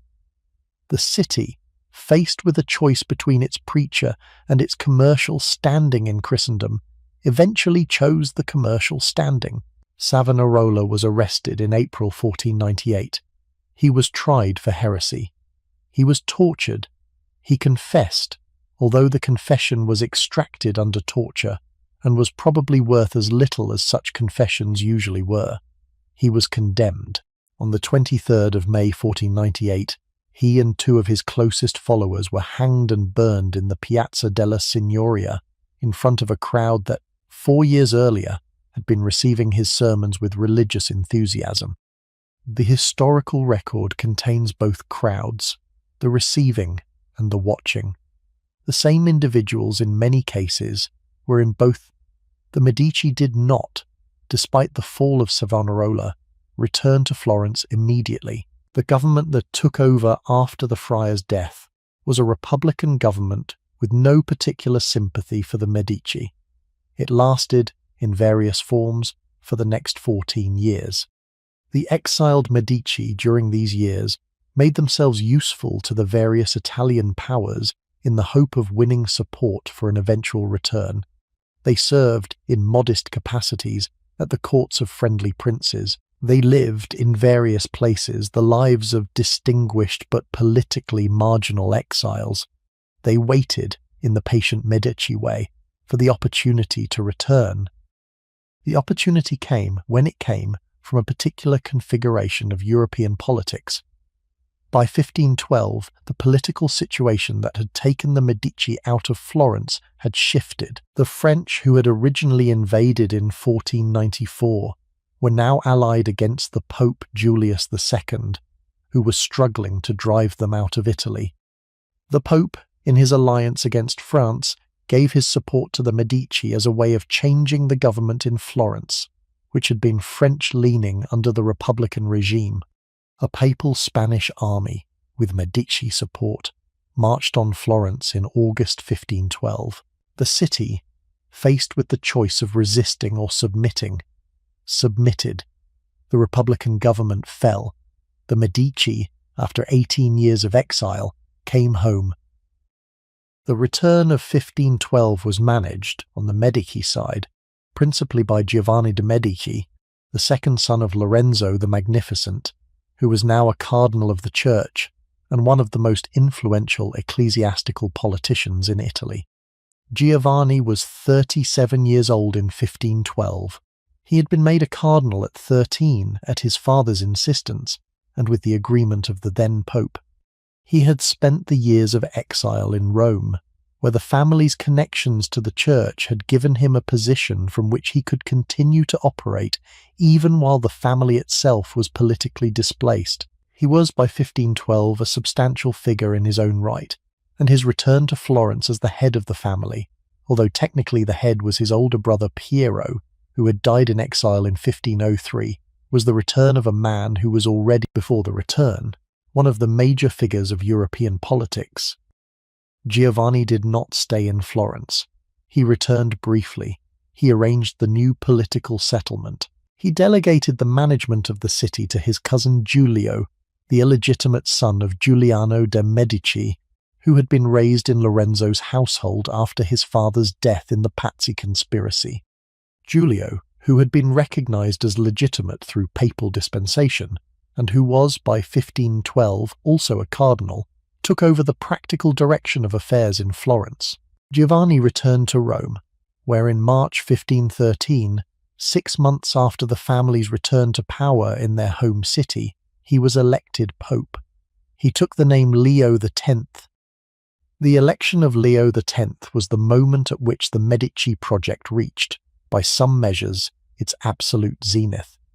The family that had been a careful Florentine banking dynasty in the time of Giovanni di Bicci had now produced a pope. The bank that had in its previous generation lost the papal account to the rival Pazzi family was now, through the simple fact that the pope was a Medici, restored to its central position in the financial life of the church. The city of Florence, which had expelled the family less than 20 years earlier, was now governed by another Medici cardinal who would, in due course, also become pope. The trajectory was, by any historical measure, remarkable. From the careful banker of 1400, in 3 generations, the family had risen to occupy the highest office in Western Christendom. Leo X was, in his particular style, the most flamboyant of all the Medici popes.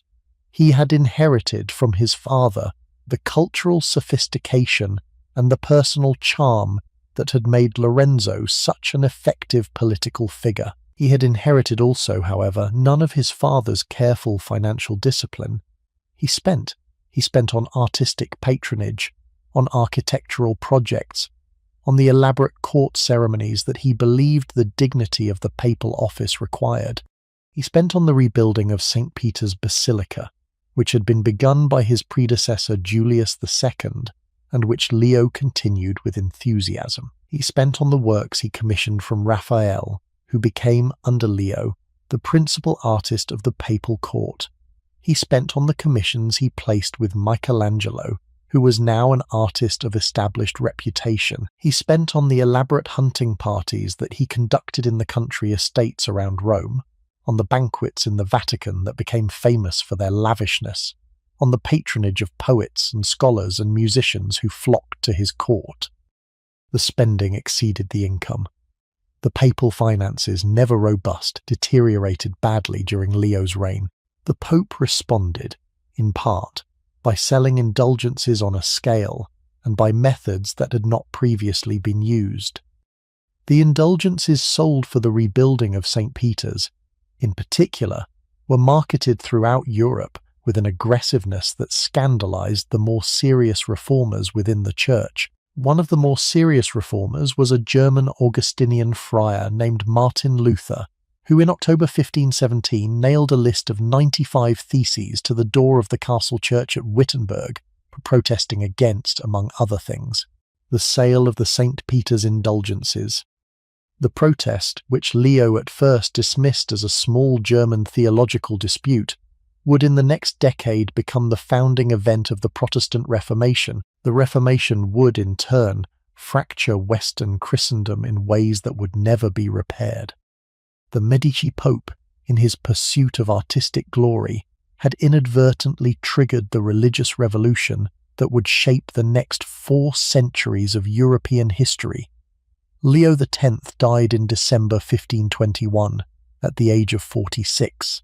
He had been pope for 8 years. His successor, Hadrian VI, a Dutch reformer of austere habits, lasted only 20 months. The conclave of 1523 elected, after a long deadlock, the Medici cardinal Giulio, the cousin who had been managing Florence. He took the name Clement VII. Clement VII's reign was, in some respects, the catastrophe of the Medici cultural project. He was a competent administrator. He was a man of considerable personal cultivation. He was, by the testimony of those who knew him, a serious and even rather melancholy figure, lacking entirely the personal flamboyance of his cousin Leo.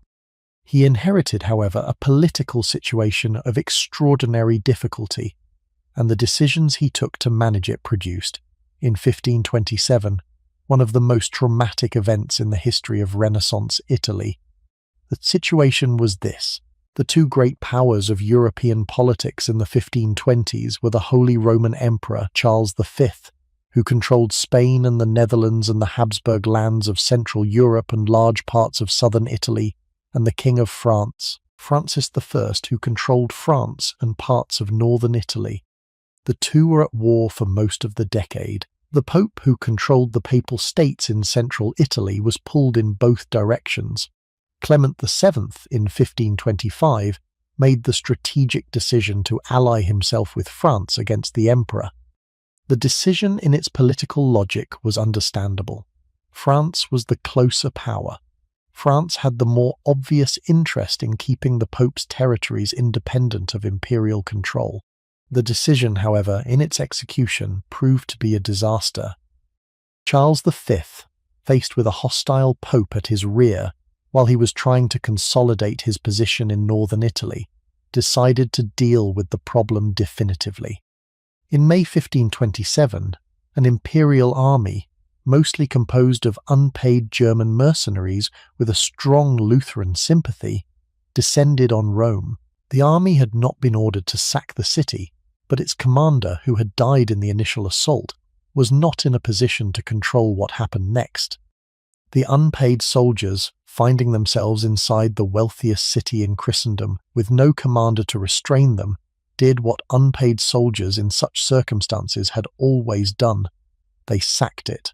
The sack of Rome, which began on the 6th of May 1527 and continued with diminishing intensity for several months, was the most devastating event to befall the city since the fall of the Western Roman Empire. The churches were looted.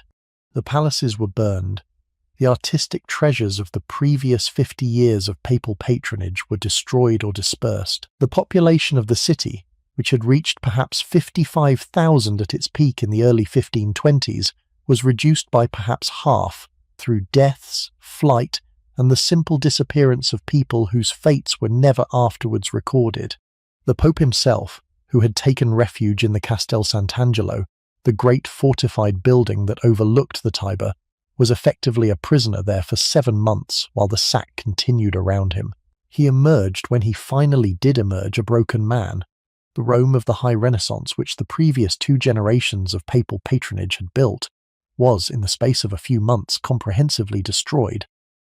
The cultural consequences of the sack were profound. The court of Leo X, which had been the principal centre of Renaissance cultural production in the 1510s, ceased to exist. The artists, the scholars, the architects, the musicians who had gathered there scattered. Many of them returned to their cities of origin. Some emigrated to other European courts. Some died in the sack itself. The momentum that had built up over 4 decades of papal cultural patronage was, in the space of a year, shattered. The artistic style that emerged from the wreckage, which historians now call mannerism, was a different, and in some respects darker style, and the cultural confidence of the Italian Renaissance, which had been one of its defining features, never fully recovered from the trauma of 1527. The Medici themselves had also, simultaneously, been expelled from Florence again. The shock of the sack of Rome and the apparent destruction of the papacy had emboldened the Republican faction in Florence to rise once more. In May 1527, the same month as the sack, the Medici were driven out of the city for the second time. They returned in 1530 after a long and difficult military campaign that involved imperial troops besieging the city for nearly a year. Florence surrendered in August 1530. The Medici came back. This time, however, they came back not as private citizens, but as rulers in formal title. Clement VII, in his final years as Pope, arranged for his nephew Alessandro de' Medici to be appointed Duke of Florence by imperial decree. The Republic, which had survived in formal terms even through the long Medici dominance of the 15th century, was abolished. Florence became a duchy. The Medici, after 130 years of careful private power, were now formally and explicitly princes. Clement VII died in 1534. He had been a melancholy figure to the end. The decisions he had made had produced, in his lifetime, the destruction of the Roman court that the previous generation had built, and the transformation of his family from quiet republican leaders into formal hereditary princes of a small Italian state. The transformation was not, in his own assessment, an unalloyed success. He had wanted, by the testimony of those who knew him, a different outcome. He had got the outcome that history had given him. The new Duke of Florence, Alessandro, was an unsatisfactory figure who lasted only 7 years before being assassinated by a relative in 1537. The succession passed, in the absence of any other plausible candidate, to a distant cousin from a junior branch of the family, an 18-year-old named Cosimo, who would, over the next 37 years, become the most consequential ruler the Medici dynasty would ever produce, and who would, in the process, transform Florence from the wreckage of the early 16th century into a stable and prosperous regional state that would last, in modified form, for another 2 centuries. Cosimo, when he came to the dukedom in 1537, was not the obvious choice. He was a younger member of a junior branch of the family. He had been raised on his father's death some years earlier in the modest country house of his mother, Maria Salviati, who was a daughter of Lucrezia de' Medici and therefore connected to the senior line through the female descent. He had been educated, but not lavishly. He had been trained in arms and in basic letters. He had not, by any of the contemporary observers who described him in his teens, given any particular sign of remarkable ability. He was, when the Senate of Florence elected him duke at the age of 17, the candidate of compromise that the various factions within the city could agree on the assumption that a young man of his particular background would be easy to manage. He turned out, in office, to have inherited from somewhere the deep, careful political instinct that had characterized the senior branch of the family. He used the first months of his dukedom to consolidate his position against the various factions that had supported him, replacing their men with his own, eliminating the more ambitious of them by various methods, and establishing a pattern of personal control that would, over the next decades, transform the dukedom from a patched-together compromise into a coherent, absolutist state. He was, in his political style, the antithesis of the older Medici tradition. The older tradition had operated by careful private management of a republican constitution. Cosimo operated by formal direct rule. He took the formal title. He imposed the formal taxes.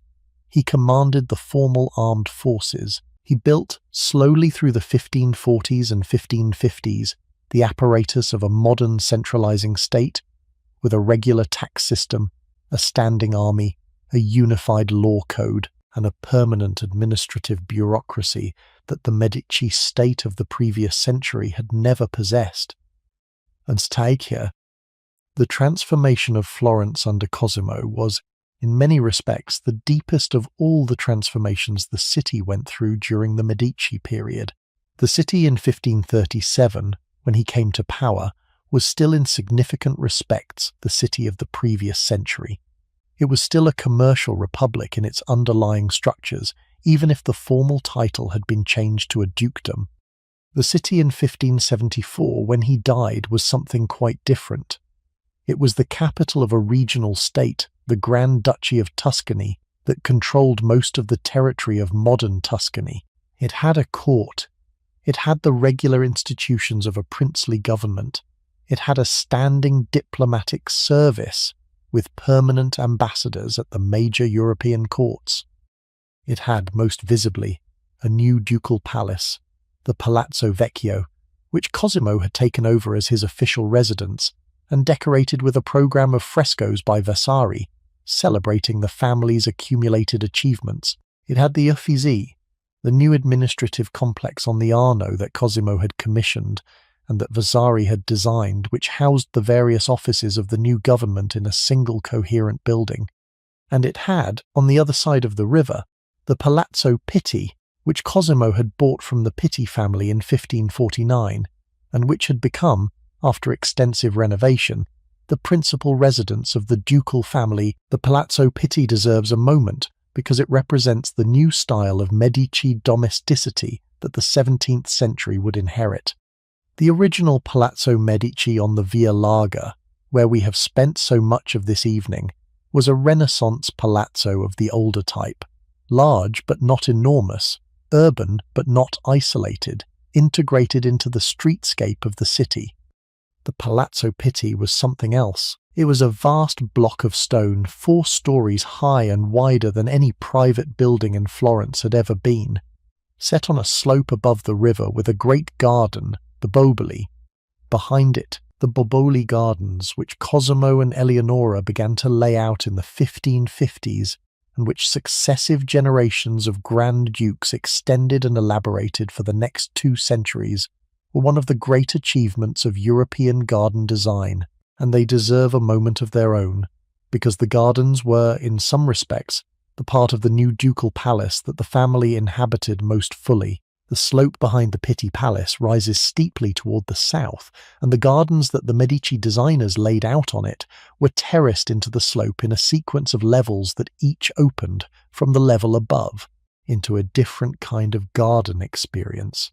The lowest level, immediately behind the palace, was a great amphitheatre of grass, surrounded by hedges of clipped laurel, used for the elaborate court entertainments that the dukes staged for state visits and family weddings.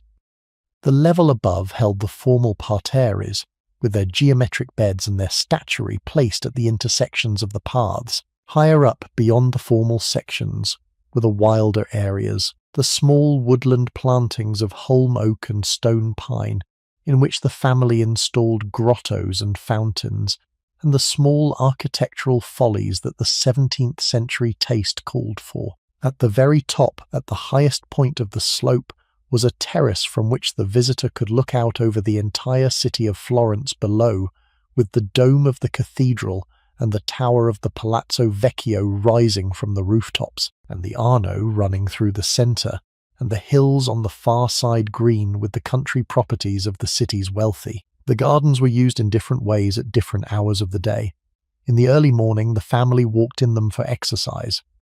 In the middle of the day, in the heat of the Tuscan summer, the family retreated to the shaded grottos, where the small fountains kept the air cool. In the evenings, the gardens were lit with torches and used for the small private suppers and the larger formal receptions that the court calendar required. The gardens were also, for the household servants who maintained them, a major operation in their own right. Dozens of gardeners worked in them daily. The plants were brought in many cases from the family's other estates, and the rare specimens, which the family acquired from across the Mediterranean and beyond, were tended by specialists who had been trained for the purpose. The gardens were, in their way, as much a Medici cultural achievement as the painting collections in the palace, and the visitor who walks through them today, 3 centuries after the dynasty ended, is walking through one of the longest maintained continuous works of garden art in the European tradition. It was, in its scale and its arrangement, a princely palace rather than a private house. It had been begun, in the previous century, by a member of the Pitti family who had wanted to outdo the Medici in the size of his residence, and who had, in the process of trying, bankrupted himself. The unfinished palace had stood for decades as an empty shell on the slope above the Arno. Cosimo bought it. He completed it. He moved his family into it. The transformation from Renaissance merchant prince to princely ruler was given, in the move from the Via Larga to the Boboli.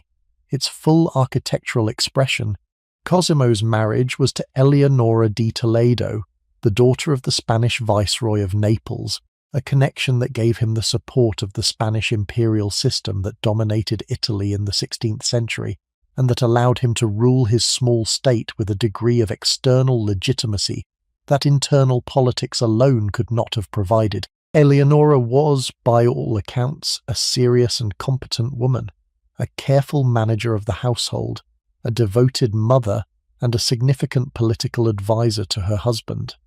She bore him 11 children, 8 of whom survived to adulthood. She died in 1562 of malaria on a trip to the family's coastal estates, and Cosimo, who had been deeply attached to her, never fully recovered from the loss. The portraits of Eleonora that Bronzino painted including the famous one in which she sits with her young son Giovanni in a dress of figured silk that has become one of the most studied garments in the history of fashion, are among the most arresting images of a 16th century princess that any court of the period produced. The dress in the Bronzino portrait, with its pomegranate pattern in heavy gold thread brocade, is now thought to be the actual dress in which Eleonora was buried, and the conservation work on her grave clothes in the 20th century confirmed that the painted dress and the buried dress were the same. The detail is one of the small chains of evidence by which the daily reality of 16th century princely life can still, occasionally, be touched. Cosimo's later years were marked by a gradual withdrawal from active rule, which he transferred increasingly to his eldest surviving son, Francesco. He died in 1574, after a long retirement, having transformed a dukedom and given it the institutional shape that would carry it through the next 2 centuries. He was succeeded by Francesco, who was succeeded by his brother Ferdinando, who had given up his cardinal's hat to take the throne, and the line of Grand Dukes continued generation by generation into the 17th and 18th centuries. The story of the Medici from this point is a story of formal princely rule in a small but prosperous state, with the cultural and political dramas of the earlier period largely replaced by the routine business of dynastic governance. But this is not quite the whole story. 2 of the most consequential Medici lives of the 16th and 17th centuries unfolded not in Florence but in France, where 2 daughters of the family, in successive generations, became queens of France through marriage to French kings. Their stories are part of the larger Medici story, and we have to give them a moment. Caterina de' Medici, who became Catherine de' Medicis when she crossed the Alps and married into the French royal family, was the granddaughter of Lorenzo the Magnificent's son Piero, the same Piero who had been expelled from Florence in 1494. She was born in 1519 in Florence, into a family that had been restored to power, but that was about to enter the long crisis of Pope Clement VII and the sack of Rome and the second expulsion. Her parents both died of illness when she was a baby. She was raised by various relatives in various houses through the turbulent years of the late 1520s. During the second expulsion of the Medici from Florence between 1527 and 1530, she was held as a hostage in a Florentine convent. She was 9 years old. The Republican faction that had taken over the city debated at one point what to do with her, with various members of the council suggesting various measures, including some that would have made her future irrelevant to history. The decision was eventually taken to leave her in the convent. She emerged, when the city was retaken in 1530, alive but with a memory of confinement and political danger that would, by the testimony of later observers, mark the rest of her life. She was married in 1533, at the age of 14, to Henri, the second son of King Francis I of France. The marriage had been arranged by her uncle Pope Clement VII as part of his broader strategy of allying the family with France. The wedding was held in Marseille. The Pope himself officiated. The bride was a Florentine merchant's daughter, although a Medici.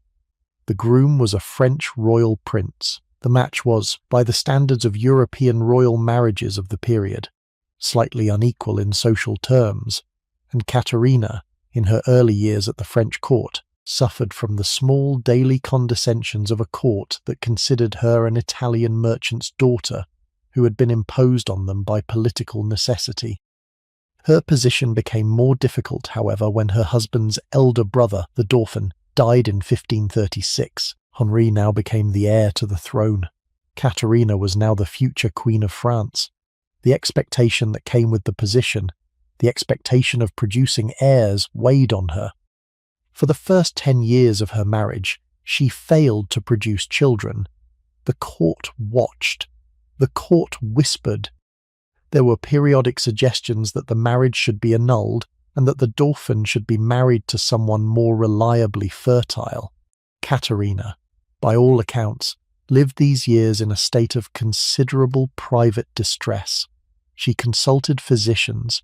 She undertook various treatments, some of them medically reasonable by the standards of the period, others verging on the magical. She prayed. She waited. The first child finally arrived in 1544. After that, the births came regularly. She bore 10 children in 12 years, of whom 7 survived infancy, including 3 sons who would all in succession become kings of France. The fertility crisis was over. The political crisis, however, was about to begin. Henry became king in 1547, on the death of his father. He reigned as Henry II for 12 years. He died in 1559 after a freak accident in a tournament held to celebrate the marriage of one of his daughters, in which a splinter from a broken lance entered his eye. The wound was infected. The infection killed him within days. Caterina, who had been queen for 12 years, was now a widow at the age of 40. She emerged in the years after Henry's death as the central political figure of the French court for the next 30 years. Her son Francis II, who succeeded his father, lasted only 18 months before dying of an ear infection. Her son Charles IX, who succeeded him, was a child of 10 when he came to the throne. Caterina became regent. She held effective power in France for the rest of her life, through the reigns of 3 of her sons, and the period of her dominance was the period in which France went through the religious wars between Catholics and Protestants that would, before they were over, kill perhaps 3 million people and shape the country for generations. The most notorious episode of Caterina's regency was the St. Bartholomew's Day massacre of August 1572, in which several thousand French Protestants were killed in a single night of coordinated violence in Paris and other French cities. The massacre had been authorized in some form by the King and the Queen Mother. The exact nature of the authorization, and the question of whether it was supposed to extend to a general massacre or only to the targeted killing of a few Protestant leaders, has been debated by historians for centuries. The reputation that Caterina acquired in the aftermath of a ruthless Italian schemer who had brought the methods of the Medici to the French court was partly accurate and partly the product of subsequent Protestant propaganda. She was, by the standards of the period, a competent and pragmatic ruler in extremely difficult circumstances. She was also, by any standards, willing to use violence when violence served her purposes. The two judgments are not incompatible. They are, in some respects, the unavoidable judgments of any Renaissance ruler operating in conditions of religious civil war. Caterina died in 1589, at the age of 69. She had outlived her husband, all but one of her children, and most of the political associates with whom she had begun her career. She had presided over France through some of the most difficult decades of its history. She had introduced into the French court various Italian customs that had in due course been absorbed into French aristocratic culture. The fork, as a piece of dining equipment, had been popularized at the French court partly by her influence. The art of perfume, the fashion of high heels, the elaborate side saddle riding for ladies, all owed something to the Italian customs she had brought with her. Her cultural patronage, in the periods when the political situation allowed her to attend to it, was extensive. She built, she collected, she supported artists and writers. The Tuileries Palace in Paris, which stood until the late 19th century when it was destroyed in the Commune, was her commission. The personal style she brought to the French court, which combined the Italian sophistication of her Florentine upbringing with the political seriousness of a queen mother managing a divided kingdom, would shape the manners of the French aristocracy for generations. Her direct line did not, however, survive her by long. Her sons, 3 of whom became kings, died without legitimate male heirs. Her last surviving son, Henry III, was assassinated in 1589, 4 months after her own death. The throne of France passed after his death to a distant cousin, Henri of Navarre, who became Henri IV and who founded the new dynasty of the Bourbons. The Medici descent of the French royal family ended in the male line with Henri III's death. The female line, however, would in due course contribute another Medici queen, this time from Florence directly, to the same dynasty. Maria de' Medici, who became Marie de' Medicis after her own marriage to Henri IV in 1600, was the great-granddaughter of Cosimo I. She was 26 years old when she married. The marriage had been arranged, like Caterina's 7 decades earlier, as a piece of high politics, in which the bankrupt French king needed money and the Medici Grand Duke needed political alliance, and the agreement that brought Maria to France involved a substantial dowry that the Medici provided, in part by writing off a large existing debt that the French crown owed to the Medici Bank. The marriage was difficult. Henri IV was a man of extraordinary energy and considerable personal charm, but he was also famously unfaithful, and his court included a permanent presence of acknowledged mistresses whose existence Maria, as queen, was expected to tolerate.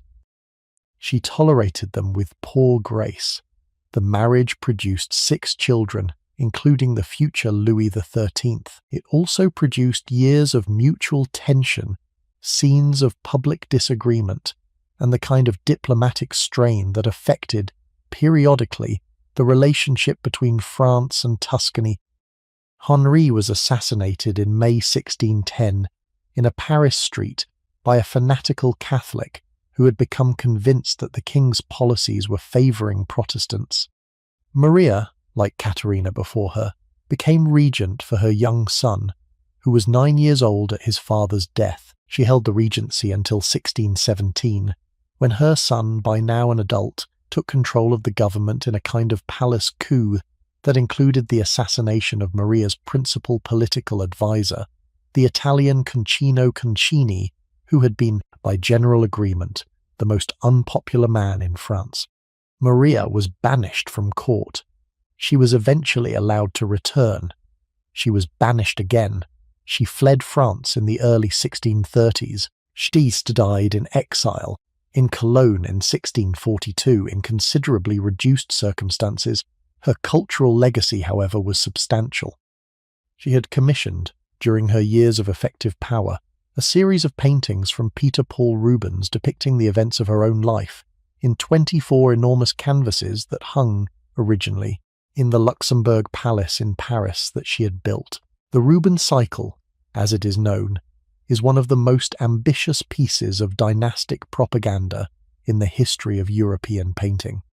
It hangs now in the Louvre, where the visitor can walk along it and see, in the elaborate Baroque allegorical compositions that Rubens produced, the entire arc of Maria's life translated into the visual language of 17th century court culture.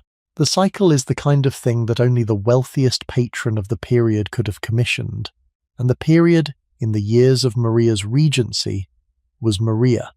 The fact that the cycle survives, and that it survives in a public museum in the heart of Paris, is one of the more remarkable cultural legacies of the Medici, outside Florence itself. But while the Medici daughters were going abroad to become queens of France, the senior line in Florence was, slowly through the 17th century, declining.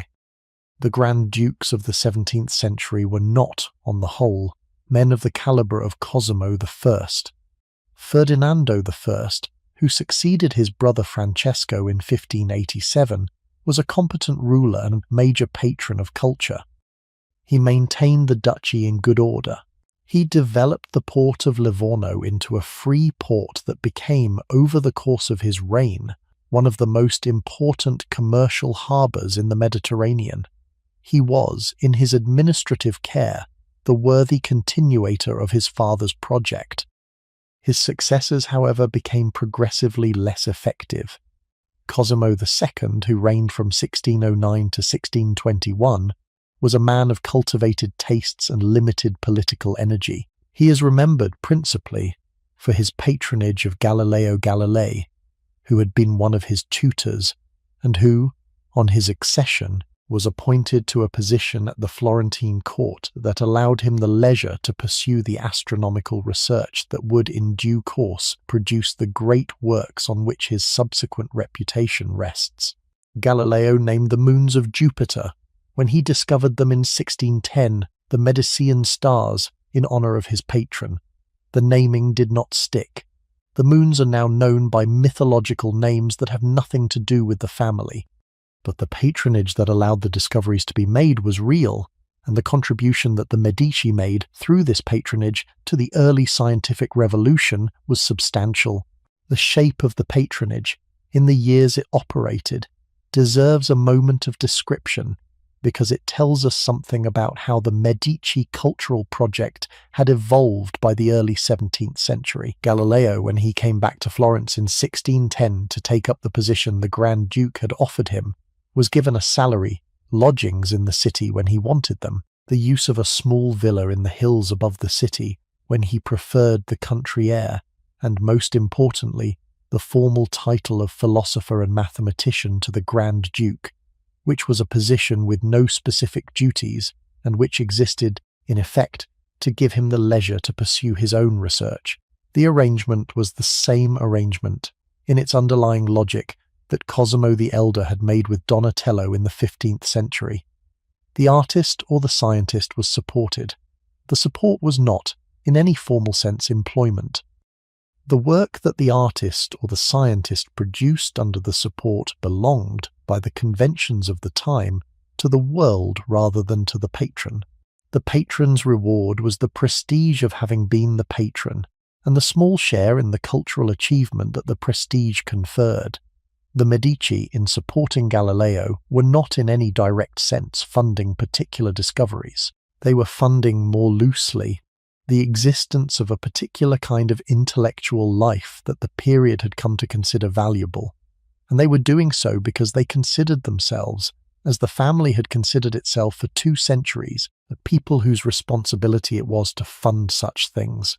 The fact that Galileo, in due course, ran into difficulty with the Roman Inquisition over the heliocentric hypothesis, and that the Medici, in those difficulties, gave him only limited public support, because they were not in a position to defy the Church openly, was one of the small disappointments of the patronage. But the years before the difficulties, in which Galileo had produced the work on the satellites of Jupiter and the phases of Venus and the mountains of the Moon, had been years that the Medici support had made possible, and the work itself, which has lasted to become one of the foundations of modern astronomy, is in some measure the long-term return on the investment that Cosimo II made when he brought his old tutor home to Florence in 1610. The Medici were not, by the 17th century, the central commercial and political force in Italy that they had been 2 centuries earlier. They were, however, still capable of recognizing a remarkable mind when one came to their attention, and of providing the small, steady support that allowed the remarkable mind to do its work. The capacity for that recognition was, in some respects, the deepest of all the family's accumulated cultural skills, and the fact that they exercised it in their decline, as well as in their rise, is one of the things that the long retrospect of 3 centuries makes worth noticing. Ferdinando II, who reigned from 1621 to 1670, was a careful and modest ruler whose reign coincided with the long economic decline of Italy that the 17th century brought to the entire peninsula. The Italian states, which had been the financial and commercial centre of Europe in the 15th and 16th centuries, were progressively displaced by the new commercial powers of the Atlantic, the Dutch, the English, the French. The Medici Bank had ceased to operate as a coherent international institution by the end of the 16th century. The wealth of the family was now, increasingly, the static wealth of a small princely dynasty rather than the dynamic wealth of a great commercial family. The 17th century Medici Grand Dukes lived in many respects on the accumulated capital of the previous 2 centuries, and the accumulated capital, although still considerable, was no longer growing. Cosimo III, who reigned from 1670 to 1723, was the longest reigning of the Medici Grand Dukes. He was also, by general agreement of historians, one of the least successful. He was personally pious to the point of obsession. He imposed on the duchy an increasingly severe set of moral and religious laws that drove out a significant part of the duchy's productive population. He was a poor financial manager. He spent heavily on religious foundations and on the elaborate court ceremonies that he believed his dignity required. The duchy, under his rule, became progressively poorer, more depopulated, and less politically significant. The Medici state, which had been one of the major regional powers of Italy in the 16th century, was now, by the early 18th century, a small and impoverished principality that the great European powers, France and Austria and Spain, treated with the condescension reserved for the secondary states of the time. Cosimo III had 3 children, 2 sons and a daughter. The eldest son, Ferdinando, was a man of considerable cultivation, a notable patron of music, who introduced the new pianoforte invented by Bartolomeo Cristofori at the Medici court. He was also, however, a man of considerable personal disorder, whose private life produced a series of scandals that his pious father deplored, and who, in any case, died of disease in 1713 before his father, leaving no legitimate heirs. The second son, Giangastone, who would in due course become the last Grand Duke, was a melancholy and reclusive figure who had been forced, in his younger years, into a disastrous marriage to a German heiress whom he could not stand and from whom he had eventually separated. He had no children either. The dynasty was, by the early 18th century, looking at its own extinction. The daughter, however, was a different matter. Anna Maria Luisa de' Medici, born in 1667, was a woman of considerable ability and remarkable strength of character, and the long final chapter of the Medici story is, in significant respects, hers. Anna Maria Luisa was married at the age of 23 to the Elector Palatine Johann Wilhelm in 1691. The marriage was a successful one by the standards of dynastic marriages of the period. The two were genuinely fond of each other. They lived in the electoral capital of Dusseldorf. They had no children, despite trying. They collected art together. They built up, through purchases across Europe, one of the most important private collections of paintings of the late 17th and early 18th centuries, with works by Rubens and Rembrandt and the other major figures of the Northern Baroque. The Elector died in 1716, after 25 years of marriage, leaving Anna Maria Luisa a widow at the age of 49. She returned to Florence, where her father was still on the throne, and where her brother Giangastone would shortly succeed him. She returned, however, to a particular situation. Her brother had no heirs. The dynasty was, on its current trajectory, going to end. The European powers had already, in the diplomacy of the early 18th century, agreed among themselves that the duchy, on the extinction of the Medici line, would pass to a foreign prince. The candidate eventually agreed on was Francis Stephen of Lorraine, who was the husband of Maria Theresa of Austria and the future Holy Roman Emperor. Francis Stephen would inherit the duchy. The Medici, after 3 centuries, would be replaced as rulers of Florence. Anna Maria Luisa, in her last decade, set about ensuring that the cultural inheritance of the family would not, on the change of dynasty, be removed from the city. The collections of the Medici, which had been built up over 15 generations, were, by the early 18th century, the most extensive private collections of art and antiquities in Europe. They included the Donatello David, the Botticelli paintings, the Michelangelo sculptures, the antique gems and cameos that the family had been collecting since Cosimo I, the libraries that Cosimo the Elder had begun, the porcelain, and the silver, and the furniture, and the tapestries, and the entire accumulated material culture of 3 centuries of patronage. There was a real possibility, on the change of dynasty, that the new ruler, Francis Stephen, would either remove the collections to Vienna or sell them off piecemeal to fund his other interests. Anna Maria Luisa, in 1737, signed an agreement with the new Lorraine dynasty that has come to be known as the Patto di Familia, the family pact. By the terms of the pact, she ceded her own personal claims on the family inheritance to the new dynasty, but she did so on the condition that the entire collection, the paintings and the sculptures and the antiquities and the libraries and everything else of cultural value that the family had accumulated, must remain in Florence in perpetuity, available for the public benefit, and never to be removed from the city, or sold, or dispersed.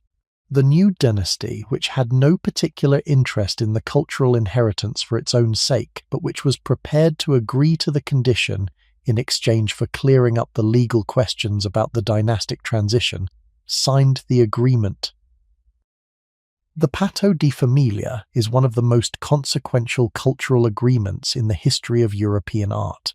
It is the reason that the Uffizi, which Cosimo I had built as an administrative complex, became in the 18th century one of the great public museums of Europe, displaying the Medici collections in the building that had originally housed the Medici offices. It is the reason that the Pitti Palace still contains the family's collection of paintings. It is the reason that the Laurentian Library, which Cosimo the Elder had founded, and which Lorenzo had expanded, and which Michelangelo had designed the staircase for, still holds the manuscripts that the family had been collecting since the 15th century. It is the reason that the visitor to Florence today can walk through rooms full of art that the same family commissioned, paid for, lived among, and finally, by the act of one old woman in 1737, made permanently available to the public.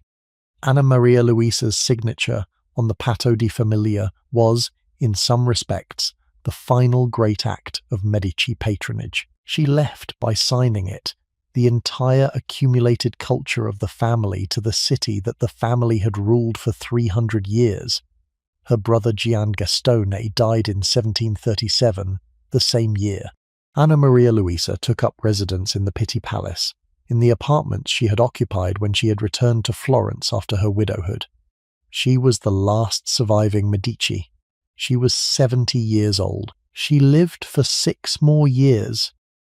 Those last 6 years were spent in the Pitti Palace, surrounded by the collections that her agreement had saved, with a small household of servants, and the small daily routines of an old widow who has outlived everyone she grew up with. She received occasional visitors, the foreign nobles and scholars who came to Florence on the early Grand Tour, and who paid their respects to the last representative of the family that had once ruled the city.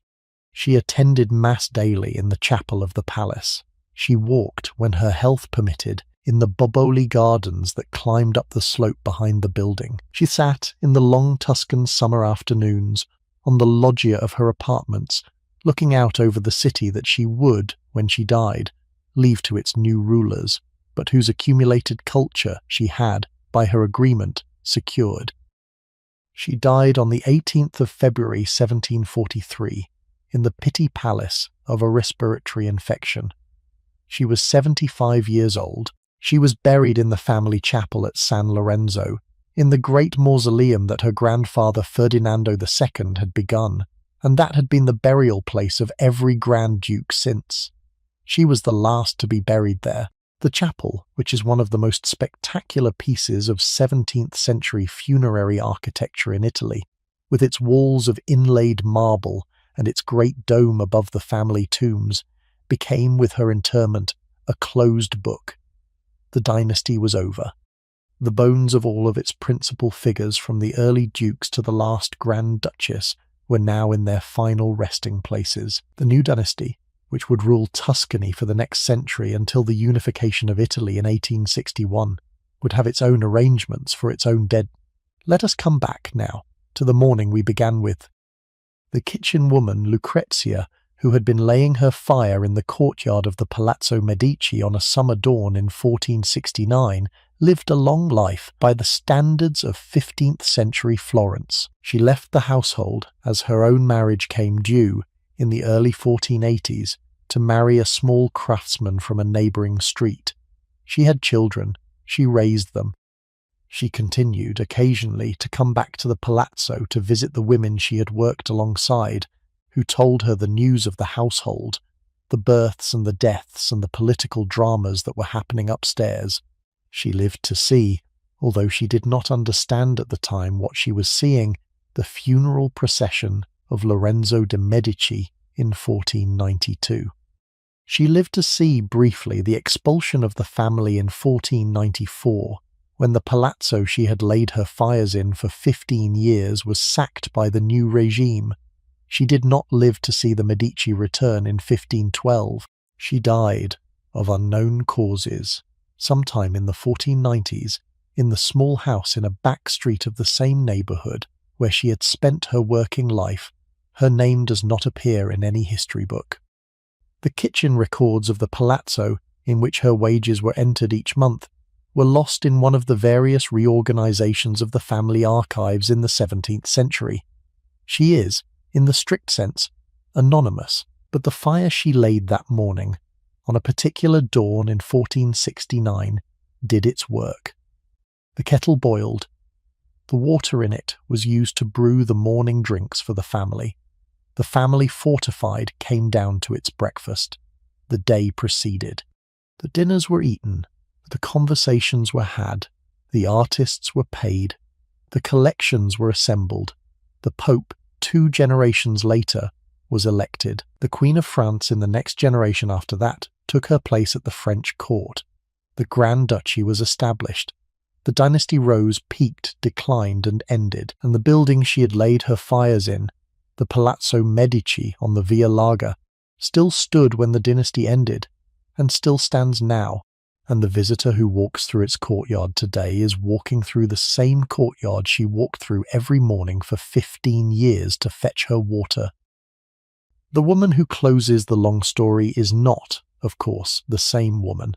The woman who closes the long story is Anna Maria Luisa, who in February 1743 was lying in her bedchamber in the Pitti Palace, with the priests in attendance, with the servants moving quietly through the rooms outside, with the news of her decline already travelling through the city and the country, and more slowly to the various foreign courts where the diplomatic services were waiting to report her death. She had been in her own way a patient and quiet woman in the Medici tradition. She had outlived, by 1743, almost everyone she had grown up with. She had outlived her husband by 27 years. She had outlived her brother Ferdinando by 30 years. She had outlived her father by 20 years. She had outlived her younger brother, the last Grand Duke, by 6. She had outlived the Medici Bank by 150 years. She had outlived the Medici Republic by 240. She had outlived, by the strict accounting of historical time, the Renaissance itself, which historians by the 18th century already considered a closed period of the past. She had spent her last 6 years in the apartments of the Pitti Palace, surrounded by the inherited objects of a family that had been for 3 centuries the principal collectors of art in Italy. She had lived in those 6 years in the careful, quiet way that the Medici women had always lived, with her small daily routines, and her religious observances, and her occasional visits, and her long afternoons on the loggia in the summer heat. She had thought, in the long afternoons, about what she remembered.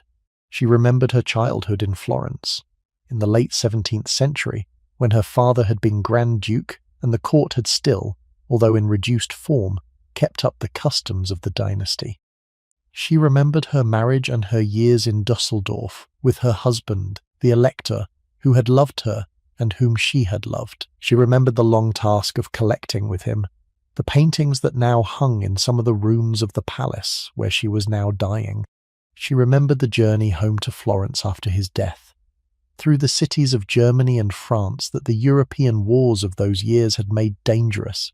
She remembered the negotiations over the Patto di Famiglia, the long, careful conversations with the lawyers and the diplomats of the new Lorraine dynasty, the moment of signing the document that would, after her death, secure for the public benefit everything the family had spent 3 centuries acquiring. She did not, on the whole, talk about these things in her last days. She had been, like her ancestors, a quiet woman. The pattern of the unsaid in the Medici household had been the family's deepest habit since the founder Giovanni de' Medici had lived his careful, quiet life in his modest house at the end of the 14th century. She inherited the habit. She practiced it. She died on the 18th of February 1743 with the dignity that the position required, and she took with her into her grave the small private memories of 3 centuries of family history, of which only the ones the formal records had managed to preserve would in due course be available to the historians who would, much later, try to reconstruct what the family had been. The light came up over the Pitti Palace on the morning after her death, the way the light had come up over the Palazzo Medici on the morning we began with, in the summer of 1469. It came slowly, it came patiently, it came with the particular warmth of the Tuscan dawn that had been falling on the same hills, on the same buildings, on the same streets, since long before the Medici, and that would continue to fall on them long after they were gone. The kitchen woman of 1469 had laid her fire before the light came up, and the light when it arrived had found her at her work in a building she did not own, in a city whose larger affairs she did not direct, in a household whose decisions she had no part in making. She had done her work and gone home, and 100 women like her had taken her place in the same kitchen across the generations, and the building had passed from the family to the city, to the new dynasty, to the Italian state, to the modern republic, and the light had continued to come up every morning over the same building with the same slow, patient regularity that had characterized it since long before any of the people who had lived in it could remember. The old woman in the Pitti Palace, dying in the early morning of February 1743, had left, by the act of her signature 6 years earlier, the entire accumulated culture of her family to the city. She had not, in some respects, given the city anything that had not, in another sense, always belonged to it. The art had been made by Florentine hands. The buildings had been built by Florentine craftsmen. The wealth that had paid for everything had come, originally, from the Florentine wool trade and the Florentine cloth banking trade. The family had been, in some respects, the conduit through which the city's accumulated talent had flowed into the accumulated material culture of 3 centuries. She, by her signature, had simply returned the conduit's contents to the source. The transaction had a particular justice to it, that her own quiet temperament, by the testimony of those who knew her best, had appreciated. That is the long story. From the careful banker of 1400, who set up his small bank in his small house and made the careful arrangements that would let his sons inherit a position of standing in their city, to the architect of power who came back from his year in Venice and resumed without ceremony the work that his enemies had thought they had ended, to the prince in everything but name who held the household's most extraordinary cultural moment together for 23 years, to the popes, the queens, the dukes, the long centuries of formal princely rule in the small but accomplished state, to the old woman, finally, who signed the document that secured what had been built and then went, with the quietness that the family had always kept, into the same chapel in San Lorenzo where her ancestors had been buried for 300 years. The peat smoke of our Highland story is, in this world, the wood smoke of the Tuscan kitchen, which has the same warm, slightly resinous sweetness when the cypress and the olive prunings are burning, and which still rises, on summer mornings, from the chimneys of the houses in the Tuscan hills. The kettle of our framing image is, in this world, the great copper of the Medici kitchen, which is now in the museum of the palace, and which the visitor can walk past with the small, unself-conscious recognition that comes from having read a long story about it. The light over the Bray is dome of the cathedral, which still, on summer mornings, comes up slowly, the way it did in 1469 and in 1743, and the way it does this very morning, on the visitor walking through the early streets of the modern city. The story is the same story that all such stories are. A family rose, a family flourished, a family declined, a family ended, and the things the family had done in the time of its rising and its flourishing remained in the city it had ruled, after the family itself had gone. The visitor walks through the rooms today. The visitor sees the paintings.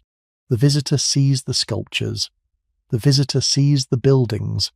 The visitor reads, in the small placards beside the major works, the names of the patrons who commissioned them.